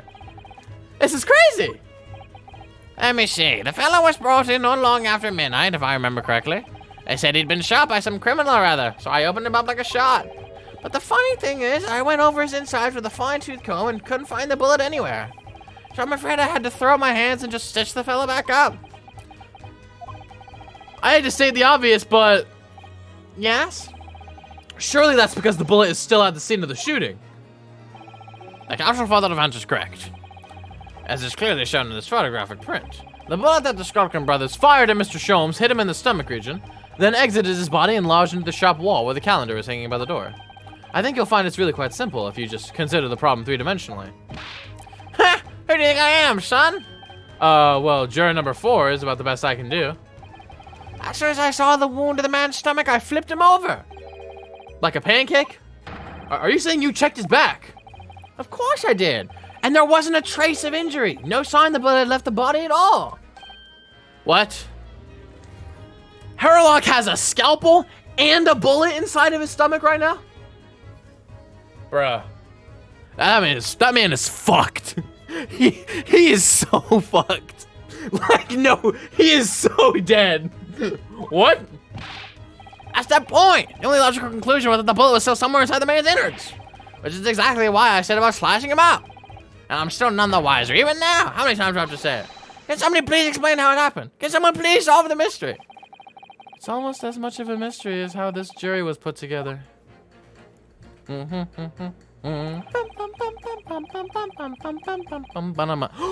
an expert when you need one? Russian man! Hold it! What do you mean by you're in for a busy day? Forgot to say, stop. Do you excuse me? Stop. I'm a communications officer. Stop. A communications officer? Does that have something to do with sending telegrams? Contains an article about government secrets being leaked to foreign agencies. Yo! Oh my god. Everything from personal messages written by members of the public to the latest news in the capital. I convert all the messages into Morse code and tap it out on the entire world electronically. To the entire world. Thousands of miles of cable under the sea. Stop. Worldwide communication network. Stop. Information transmitted from all corners of the globe. Stop. Yes. She was getting equally worked up about radio waves, or like the 4-4, wasn't she? I specialize in communicating information from the government departments and newspaper offices. I see. I shall have to hire the newspaper reports of today's guilty verdict later. So no sleep for me tonight, I imagine. Let's just finish the trial first, shall we? I am ballistic expert. I've seen many shootings. Hold it! Hold it. I thought you were just a tourist. Good day. I am visiting London for sightseeing. I would like to take bus to Crystal Tower, please. There's no way he's just a visiting tourist. So you're a ballistics expert. Who knew? I have much experience with guns. Ah. I have lived through many, how do you say, extreme, violent bath of, blood of, Extreme violent bloodbaths, perhaps? those! Extreme violent bloodbaths! English is very difficult tongue. Considering the sort of people you associate with, I'm surprised you still have a tongue. Anyway, if you have questions about bullets and guns, you ask me. There's nothing I do not know. No mystery I cannot solve. He's very confident in his knowledge of guns, that's for sure. But if possible, please only in Russian language. He's not very confident in his knowledge of English, though, is he? No, No, still, we should bear it in mind. He's our man if there's a mystery about guns or bullets. Von Zeeks has managed to convince everyone. When you have eliminated the impossible, he said. But he hasn't. If we're going to fight back, we need more material. And we have to fight back. We have to turn this trial around again.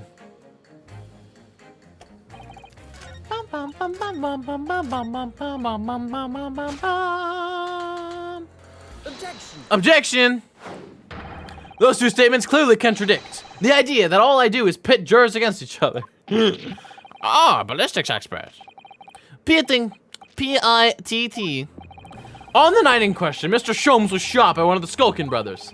But since there was no sign of an exit wound on his back, we must assume the bullet didn't pass through him. However, no bullet was found lodged in Mr. Sholmes' body either. Furthermore, a bullet was found lodged in the wall of the shop where Mr. Sholmes was shot. Juror number 6. Hello, my name is Villain. Pleased to meet you. This apparent contradiction in the facts that is so clearly troubling juror number 4. Are you able to explain the mystery? I have seen a very similar situation in Motherland. It was night. There was blizzard. I was running along mountain road in freezing cold. Golly. The snow was piling high on both sides of road. It was very narrow and dangerous. My pursuers had hunting rifles, and they were on dog sleds. Mental note, don't ask too many questions. I was shot from behind, and I fell down in snow. And this situation was very similar to what I hear today from doctor.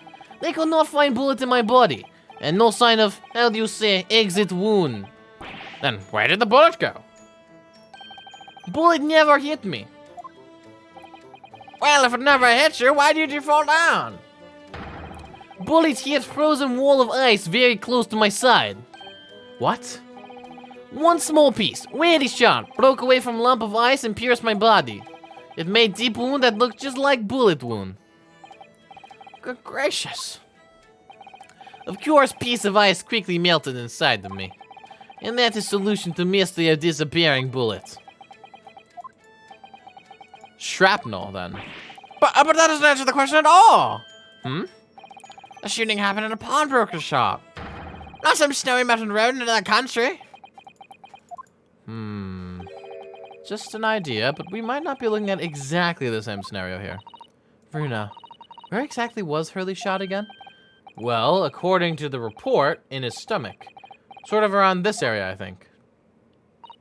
Well, that's precisely where he always wears a little pouch on his belt. A pouch? Actually, I might have noticed something like that.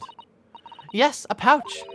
It's where he keeps 3 glass vials of very dangerous chemicals that he uses in his investigations. What? Really? Doctor, where is the pouch Mr. Sholmes was wearing? Well, the fellow had nothing like that on his person when he arrived at the hospital, as far as I remember. If I may, Lord Van Zeeks.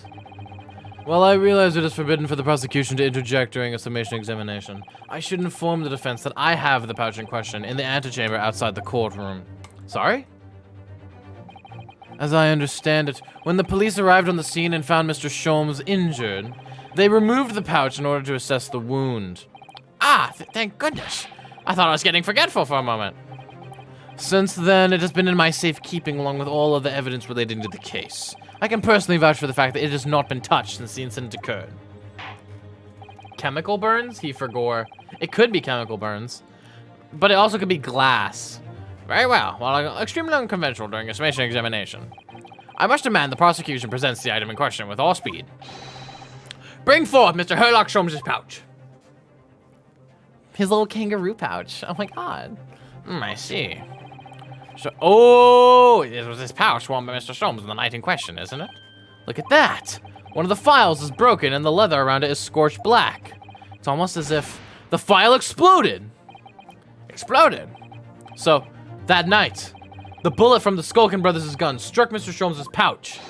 And it was the glass file exploding that caused the fellow's injury. This bullet did not penetrate victim, but was deflected into wall of shop.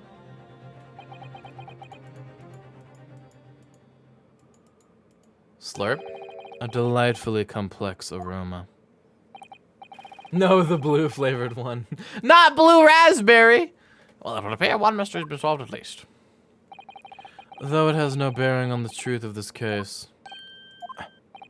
The bungling and burgling brothers shot the detective and the accused shot the pawnbroker.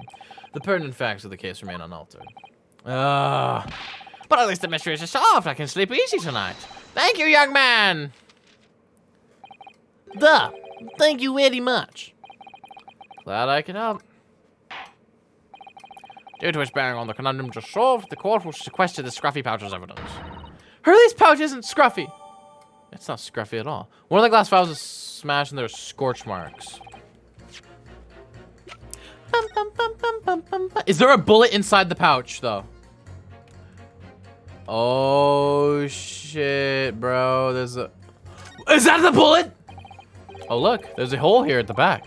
It doesn't look much like a bullet hole, but clearly something was ripped through the lever with great force. Something must have pierced it somehow to have left this hole behind. Yes, it looks that way. Mr. Sholmes and his pouch both took a beating, didn't they? Is there a bulge? There's a suspicious... Oh! It's really scorched badly just here. Oh, the strap is broken, look. This must be where the bullet hit, then. Let me see.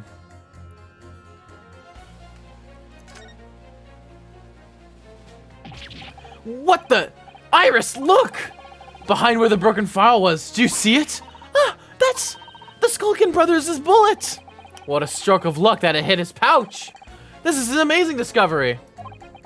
What this means is there were 3 bullets fired at Windibanks that night. We found exactly what that juror was talking about. The 3rd bullet. It's time to press that juror again, I think.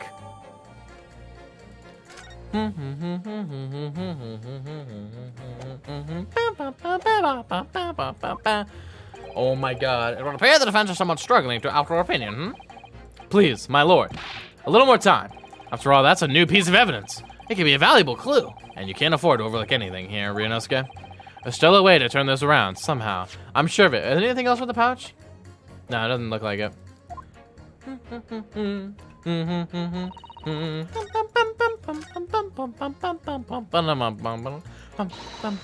Hurley always turns up just at the right moment.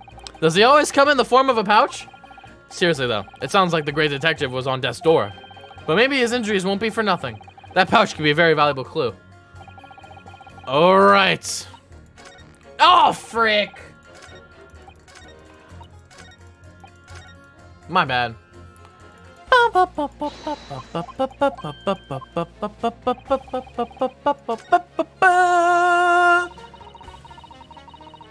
it! Hold it. Yes.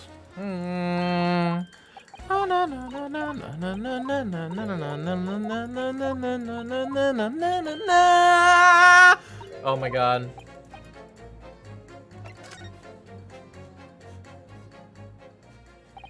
Allow me to show you then. The third bullet. The third bullet. It's literally named that. Take that, motherfucker. Here it is. We discovered it just now. It sounds like such a bullshit. It's like, yeah, I've just found it. Just now, actually. Yes, on the night in question at Windibake's pawnbrokery. Another bullet was fired. Hold it! Hold it! What is this new trickery, you Nipponese conjurer? Where did you find that bullet? It was lodged inside Mr. Sholmes' pouch. What? This pouch was removed from around Mr. Sholmes' waist before he was taken to hospital. And since then, it has been touched by no one. Do you mean to say the shot fired by the Skulkin brothers that night? Yes, as your lordship has surmised, it hit this pouch.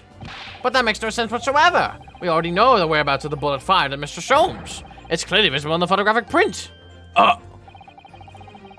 Two guns from the scene have already been submitted into the court record as evidence. Yes, that of Mr. Windibank, and that belonging to the Skulkin brothers. An examination of both guns revealed that only a single bullet had been fired from each. There's a third gun. But that must mean... That's right. We now know that on the night in question, 3 bullets were fired. However, only 2 bullets were fired from the guns recovered from the crime scene. And until that incontrovertible inconsistency is somehow explained, we cannot and must not pass judgment.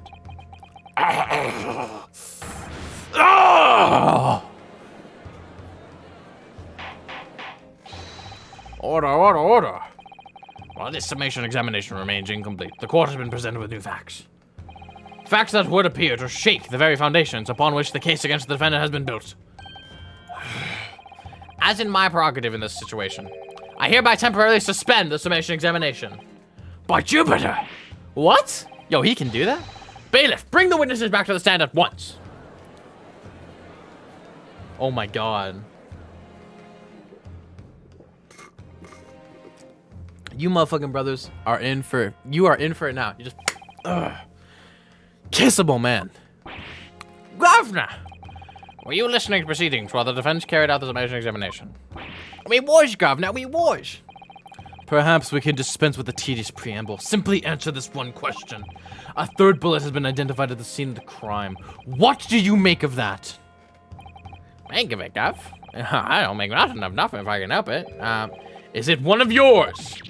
Go blimey, God. Go blimey, not a chance. In that case, did you have an accomplice? What? Never. The Skulkin brothers work alone. It's just the two of us. That's our trademark. How soon we forget poor Sulky. Only 2 of the bullets from the crime scene originated from the firearms we have in evidence. The third bullet was fired from another gun. Where is it? Lummy. That's a head scratcher.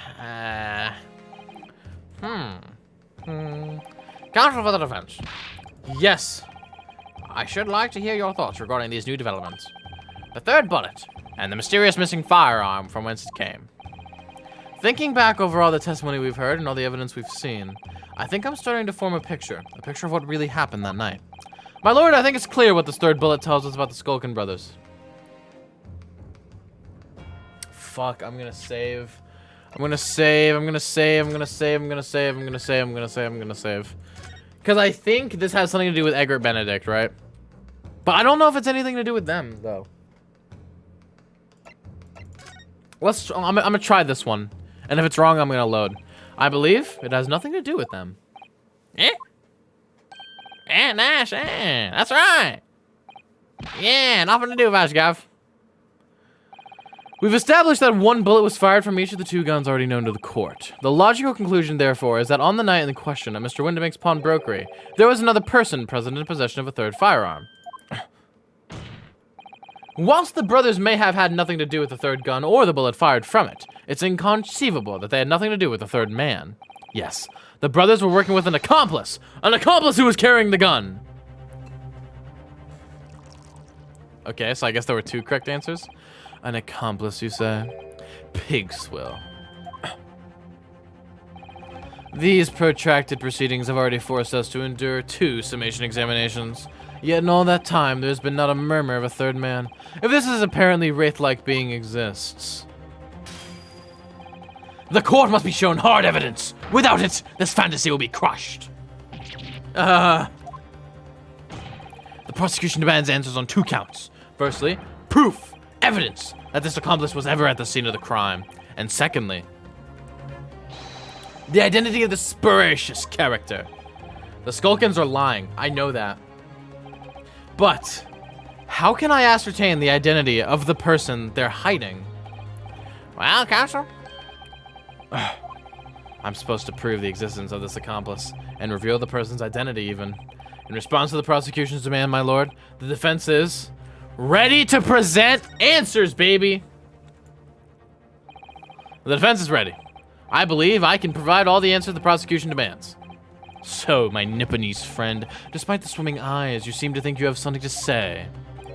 This promises to be interesting. I have to push forward now. There's no other option. I need to use every single piece of evidence available to me if it will make a difference. In that case, Counsel, I would ask you to present the evidence without delay. On the night in question, in the moments leading up to the death of the victim, what proof have you that there was a third intruder present at the scene? Take that! The evidence is right here in this portfolio. By Jove, that portfolio again, is it? Do you expect the court to rifle through your papers itself? Be more specific. You claim one of those blood samples proves the presence of this third intruder. Well, which one is it? I honestly think it's this one. I honestly do think it's this one. Take that. What am I looking at here? There appears to be some green paint or such like around the bullet hole in the middle of the calendar. That's a blood stain, my lord. A blood stain. Green blood? Curious even for you.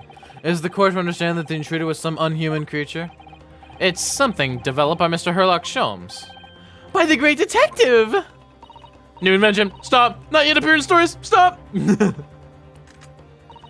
It's this, you see. It doesn't have a name yet, though. This fogger sprays a chemical that reacts with the different elements in people's blood to change its color. Different elements of people's blood? Yes. Everyone's blood is slightly different, you see, because it's made up of different elements. So by seeing what color it changes to, you can tell in a flash whose blood it is. It is. Ooh, that brings up a whole extra dimension to looking at blood. Talk of blood in courtroom. Stop. Very exciting. Stop. As an example, this one shows the blood of the victim, Mr. Windibank. A striking blue. Yes. So you see, the green color of this blood stain on the calendar shows that somebody else was shot in the main part of the shop. Now hold fire there, young man. Could it be from some unrelated incident, couldn't it? No, it's not unrelated. The date showing on the calendar is the date on which Mr. Windibank was killed. By golly. Therefore, we can assume that whoever was shot on the same day. Then whose blood is it? Well, the Skulkin brothers in the stand don't appear to be suffering from any gunshot injuries. Which means it must be the blood of somebody else. The third intruder, in fact. Objection! Whose identity the court is still waiting to hear. You can't delay this any longer, my learned friend. Who is this alleged third intruder? Eggert Benedict, baby! The man's name is Eggert Benedict. Eggert Benedict? What on earth are you talking about, Counsel? He paid a visit to Windibank's pawnbroker on the afternoon before the incident took place. When the accused attempted to deceive the pawnbroker into releasing the article into her possession. That's right. The man identified by the defense, Mr. Eggert Benedict, then attempted to take the article from the defendant by force.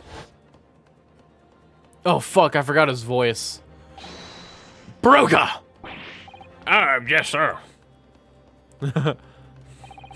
I believe this filthy pocket thief has just redeemed an article from you, no? Yes, The article in question belongs to me. I demand for it to be returned at once. Now that's a lie. What are you trying to pull? Give me back my overcoat, you wastrel, and needless to say, any music box discs, too. Inspector Gregson was there at the time and can attest to what happened. In the end, it was the inspector himself who took the disc. Can you corroborate this account, Inspector? Yes, my lord. That's more or less what happened. And in the interest of being thorough, I asked Winterbank for a print showing the fellow. Taken from one of his red-handed recorder grabbiness. Yes, that's him talking to Mr. Winterbank that morning. And you claim this man is the brother's accomplice? Well, Mr. and Mr. Skulkin? Never seen that geezer before in my life. On my life, Gub, on my life. Never seen him. Well, somewhat unsurprisingly, it appears our witnesses disagree with the assertion. Assertion, my bad. I'm sure your lordship recalls my learned Nibonese friend's actual assertion, which was that he could prove the identity of the alleged accomplice. Yes, and I can. Then show us the evidence. I agree. We must see proof this clean-cut gentleman in the photograph is the filthy criminal you say he is. ... This is the last piece of evidence. I've had a feeling that something has been missing in this trial from the very start. But now, I'm going to drag it in kicking and screaming in the courtroom. Are you ready to present your answer to the court then, counsel? Yes, my lord. The defense will present the evidence now. Prove that the man pictured in this photographic print was in fact the person struck by the third bullet. Take that! That proof is right here, in this portfolio. Good gracious, counsel. Does that portfolio contain the answers to every question posed? I see you share my interest in claret-colored liquids, my Nipponese friend, but... Enough. The court demands to see further evidence. Which blood sample proves the man you identify was the one shot by the third bullet at the scene of the crime? That one. Take that! As I mentioned before, on the afternoon of the day in question, the defendant attempted, deceitfully and admittedly, to reclaim the disc from Winterbanks. Which is when the aforementioned Egbert Benedict appeared on the scene, I believe. This man then attempted to purloin the article from the defendant's possession, no? That's correct, my lord. I myself was present at the time. Well, what's up, Blue Sky? How's it going? I was following this as that it was following this that a minor incident occurred. My throat is sore, Loki. But of course, sir. Here is the disc for you. Very well. Oh, then I shall bid you farewell. Say goodbye to style. Wait a minute. That disc is mine. Ah, wait, what do you think you're doing, you little tramp? You've drawn blood, you filthy animal. I can't get a consistent Egbert Benedict voice, bro.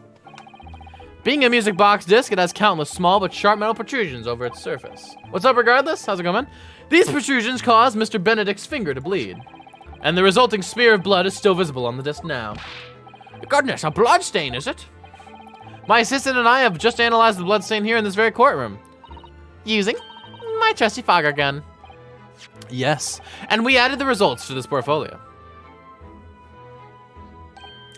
I say, it's green. It's exactly the same color. It's exactly the same color as the blood around the calendar. The evidence is conclusive. The man calling himself Mr. Egbert Benedict, who was in Winterbanks earlier in the day, is the accomplice who was present at the scene of the crime that night. Stopping by, all right. So there's someone else there. Look at those two brothers now. They're sweating buckets. Boy, who are you talking about? It's boiling in here. Is that the brother? My lord, it is the opinion of the defense that Mr. Egbert Benedict should be summoned to the courtroom to testify. It would certainly seem that we can ill afford to ignore this gentleman's apparent presence. Objection! This has gone on long enough now. This flagrant ignorance of the mechanics of law. Herlock Sholmes, you say? Yes, I've heard the name. The protagonist in a series of short stories for the vulgar classes. A god of detection or some such. Bro, that's her dad you're talking about, bro. And now you employ chemical substances devised by this fantastical persona in the highest court in the land? Do you expect us to take you seriously? The samples are made by this plaything are not fit to be called evidence. So the bloodstain turned a shade of green. What of it? Here's to you successfully proving that no other blood in the world could turn the same color. Well. And pray, do not even think of suggesting that we should take Mr. Sholmes' word for it. Is he right? Is Mr. Sholmes' concoction a load of rubbish? I don't know. I mean, he is a great detective. What are you talking about? We can't let him get away with that. Oh my god, dude. I knew it would come to this. Of course Mr. Sholmes' invention isn't going to be recognized by any official body. But what other choice did I have? I'm just remembering what Father Christmas over there said before. About how he was temporarily suspending the summation examination. In other words, the examination isn't over yet, is it? Good grief. What did you just say, young girl? And in a summation examination, the decision as to whether or not the trial continues is in the hands of the 6 jurors, isn't it? So the way I see it, it doesn't matter what certain other people think of Hurley's invention. At least, not for now.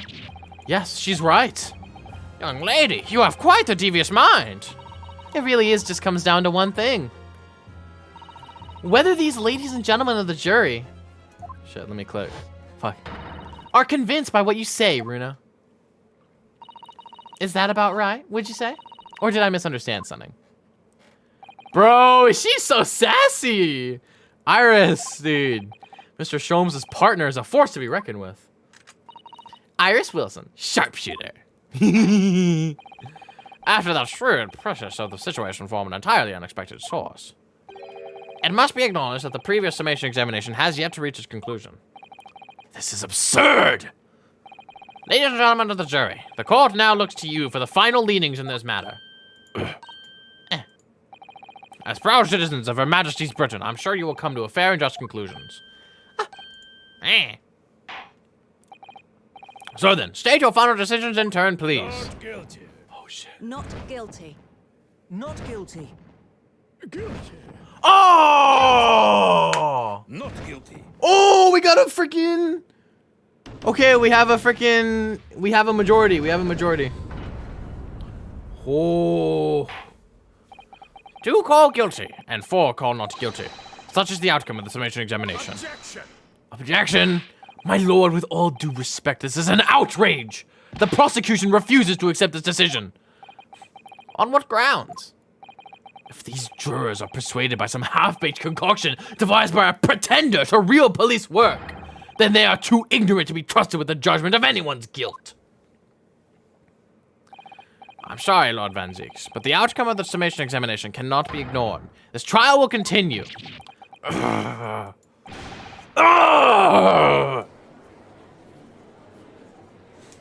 Holy shit, we just owned Van Zieks right there. Nevertheless, we find ourselves in a rather awkward situation. The defense has very reasonably requested the subpoena of a new witness. But sadly, I fear that will be impossible. What? The name the gentleman gave for himself, Egbert Benedict, is quite clearly false. I don't believe it! Just when I'd managed to prove the man was there that night. You mean to tell me there's not actually someone in the world named Egbert Benedict? I was gonna name my firstborn son Egbert Benedict. How dare you? Could I say something? Who was that, please? Who spoke? It was me, my lord. Juror number 5. What have you to say, madame? Just so there is, I kid you not. Oh, fuck, you better be joking. If possible, Inspector. Me, ma'am? I wonder if you might show the photographic print to me again. The one in which the gentleman is shown. Right, yes, this one you mean. Mr. Benedict. Oh my god. Yes, there's no doubt in my mind. Juror number 5. You don't mean to say, you know this man? Yes, I know him. What? No! Good gracious! That's my son, right?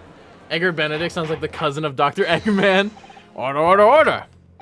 Juror number 5, how on earth? I am a communications officer. Stop. As we can clearly see. The gentleman in the photograph is, stop, also a communications officer. Stop. He works in my office. Stop. He's the one leaking the to the other countries, dude. A very talented operator, in fact. Stop. He should be in the communication station now. Stop. Tapping away on the telegraph. Stop. This doesn't seem right somehow. I can't put my finger on why, but it doesn't feel right. I suppose we all imagined the accomplice would be some sort of hardened criminal.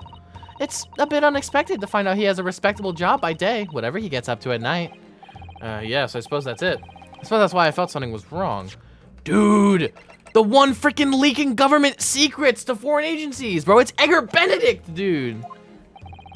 If the gentleman is at London's communication station, we should be able to subpoena him within the hour. Lord Van Zieks, if you please. Yes, my lord. Make the necessary arrangements with all haste. As your lordship bids. The court will recess for 1 hour. When the new witnesses arrive, we shall reconvene to hear the gentleman's testimony. Inspector Gregson. Yes, my lord. I should like to hear from you specifically about events at the pawnbroker on the day in question. Come to my chambers during the recess. Yes, sir, my lord. Very well. Court is adjourned until 1:40 p.m. Holy frick, dude. Let's go! Let's go. Chat. That's where we're gonna end it. That's where we're gonna end it, boys. That's where we're gonna end it. We're doing a cliffhanger. We're doing a little cliffy hangy. You know what I'm saying, boys? I have to wait until next Saturday. Dude, I would have been in school for a week by that point. Holy crap. Exit. Wait, back to title. Save. Just gonna. Don't mind me. Hope you don't mind. That is going to be the end of today's stream, chat. Thank you guys very much for coming out. We're going to raid Alara. She's having her 1-year anniversary stream. So everyone wish her a happy 1 year. Hope you guys have a fantastic time. Hope to see you guys tomorrow. I love this game. And with that, I will see you all then. Farewell, everybody. Have a good day.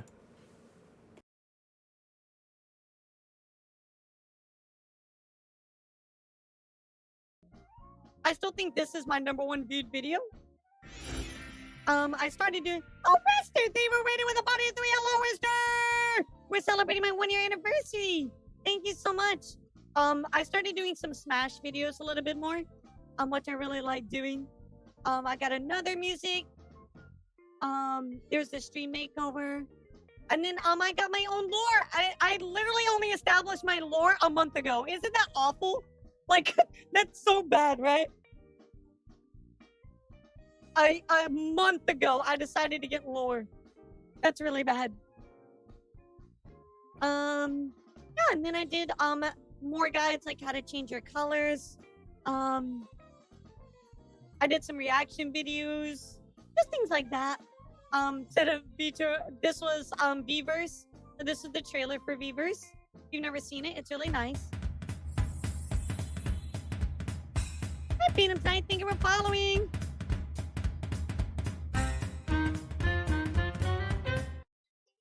So that was really exciting, and at the peak of that, I think we had like 800 views for that. It was amazing. So all in all, I've made some reaction videos. I always do shorts every day, but I will definitely tell you that my guide videos by far are my best ones. So I really hope to keep making more for you guys. I know that there's always a lot to learn, even just like simple things like rating or all kinds of stuff. What that song was on, did you make that yourself? Yes. Well, I didn't make it. Someone made it for me, but it is one of my original songs. How was your stream though, Rister? Also, just seeing Sonic and Metal Sonic in a highlight video is so funny. Yeah, Aerith Music, he's amazing. He's so good. But I upload shorts every day, so people often ask me, they're like, hey, like, you know, how did you do this? Like, how did you, you know, get bigger fast, I guess? And I'm like, well, I uploaded every single day. Like, I uploaded shorts every day. I upload on TikTok every day. So kind of my strategy was to put myself, Kenny, thank you for following. I was Sonic on a Spring VR chat. They were amazing. They were so good. Kind of my strategy was to put myself out there as much as I could. And then now I think I'm going to thank you, Rister. I mean, honestly, I think it's because of TikTok. I think TikTok contributed so much to my success here. It's really, really sad that it got banned, so I'm really hoping to get it back. Appropriate response is skill different. 10 out Fuzz Dog! The skill difference here is I know how to spectate in multiverses, and you don't. That's the skill difference. Everybody say hi to Fuzz! But really now I'm going to be focusing more on like higher quality content. Is it cool that you make music too? Yeah, I can play guitar. I was wondering when your TikTok will return. I'm still working on it. It's the fuzz. Hide the drugs. It's the fuzz. Whenever I actually get out of bed. How you feeling, Fuzzy? Okay, bitch, you can beat me. Wait, what? What did Fuzz say? But can you beat me what? Can you beat me what? But can you beat me multiverse? I didn't know. No, but I can beat you in life, maybe? Multiverse is the only game I feel like I can actually do good on. Supercharge, I'm gonna tell you, Fuzz Dog is cracked. He's like top 100 Supermans. He's nuts. I feel like trash and chilling. I'm so sorry, Fuzz. I really hope you feel better. Berlin, thank you for following. I hope I didn't butcher your name. But coming up, guys, I think I have some pretty big goals. So 2.0. You guys want to know what's coming up? Do you guys want to know what's coming up? I got a 50-0 winning streak. Who do you play Supercharged? I don't know. Buzz is pretty cracked. Buzz is very cracked at this game, like ridiculously cracked. So coming up, I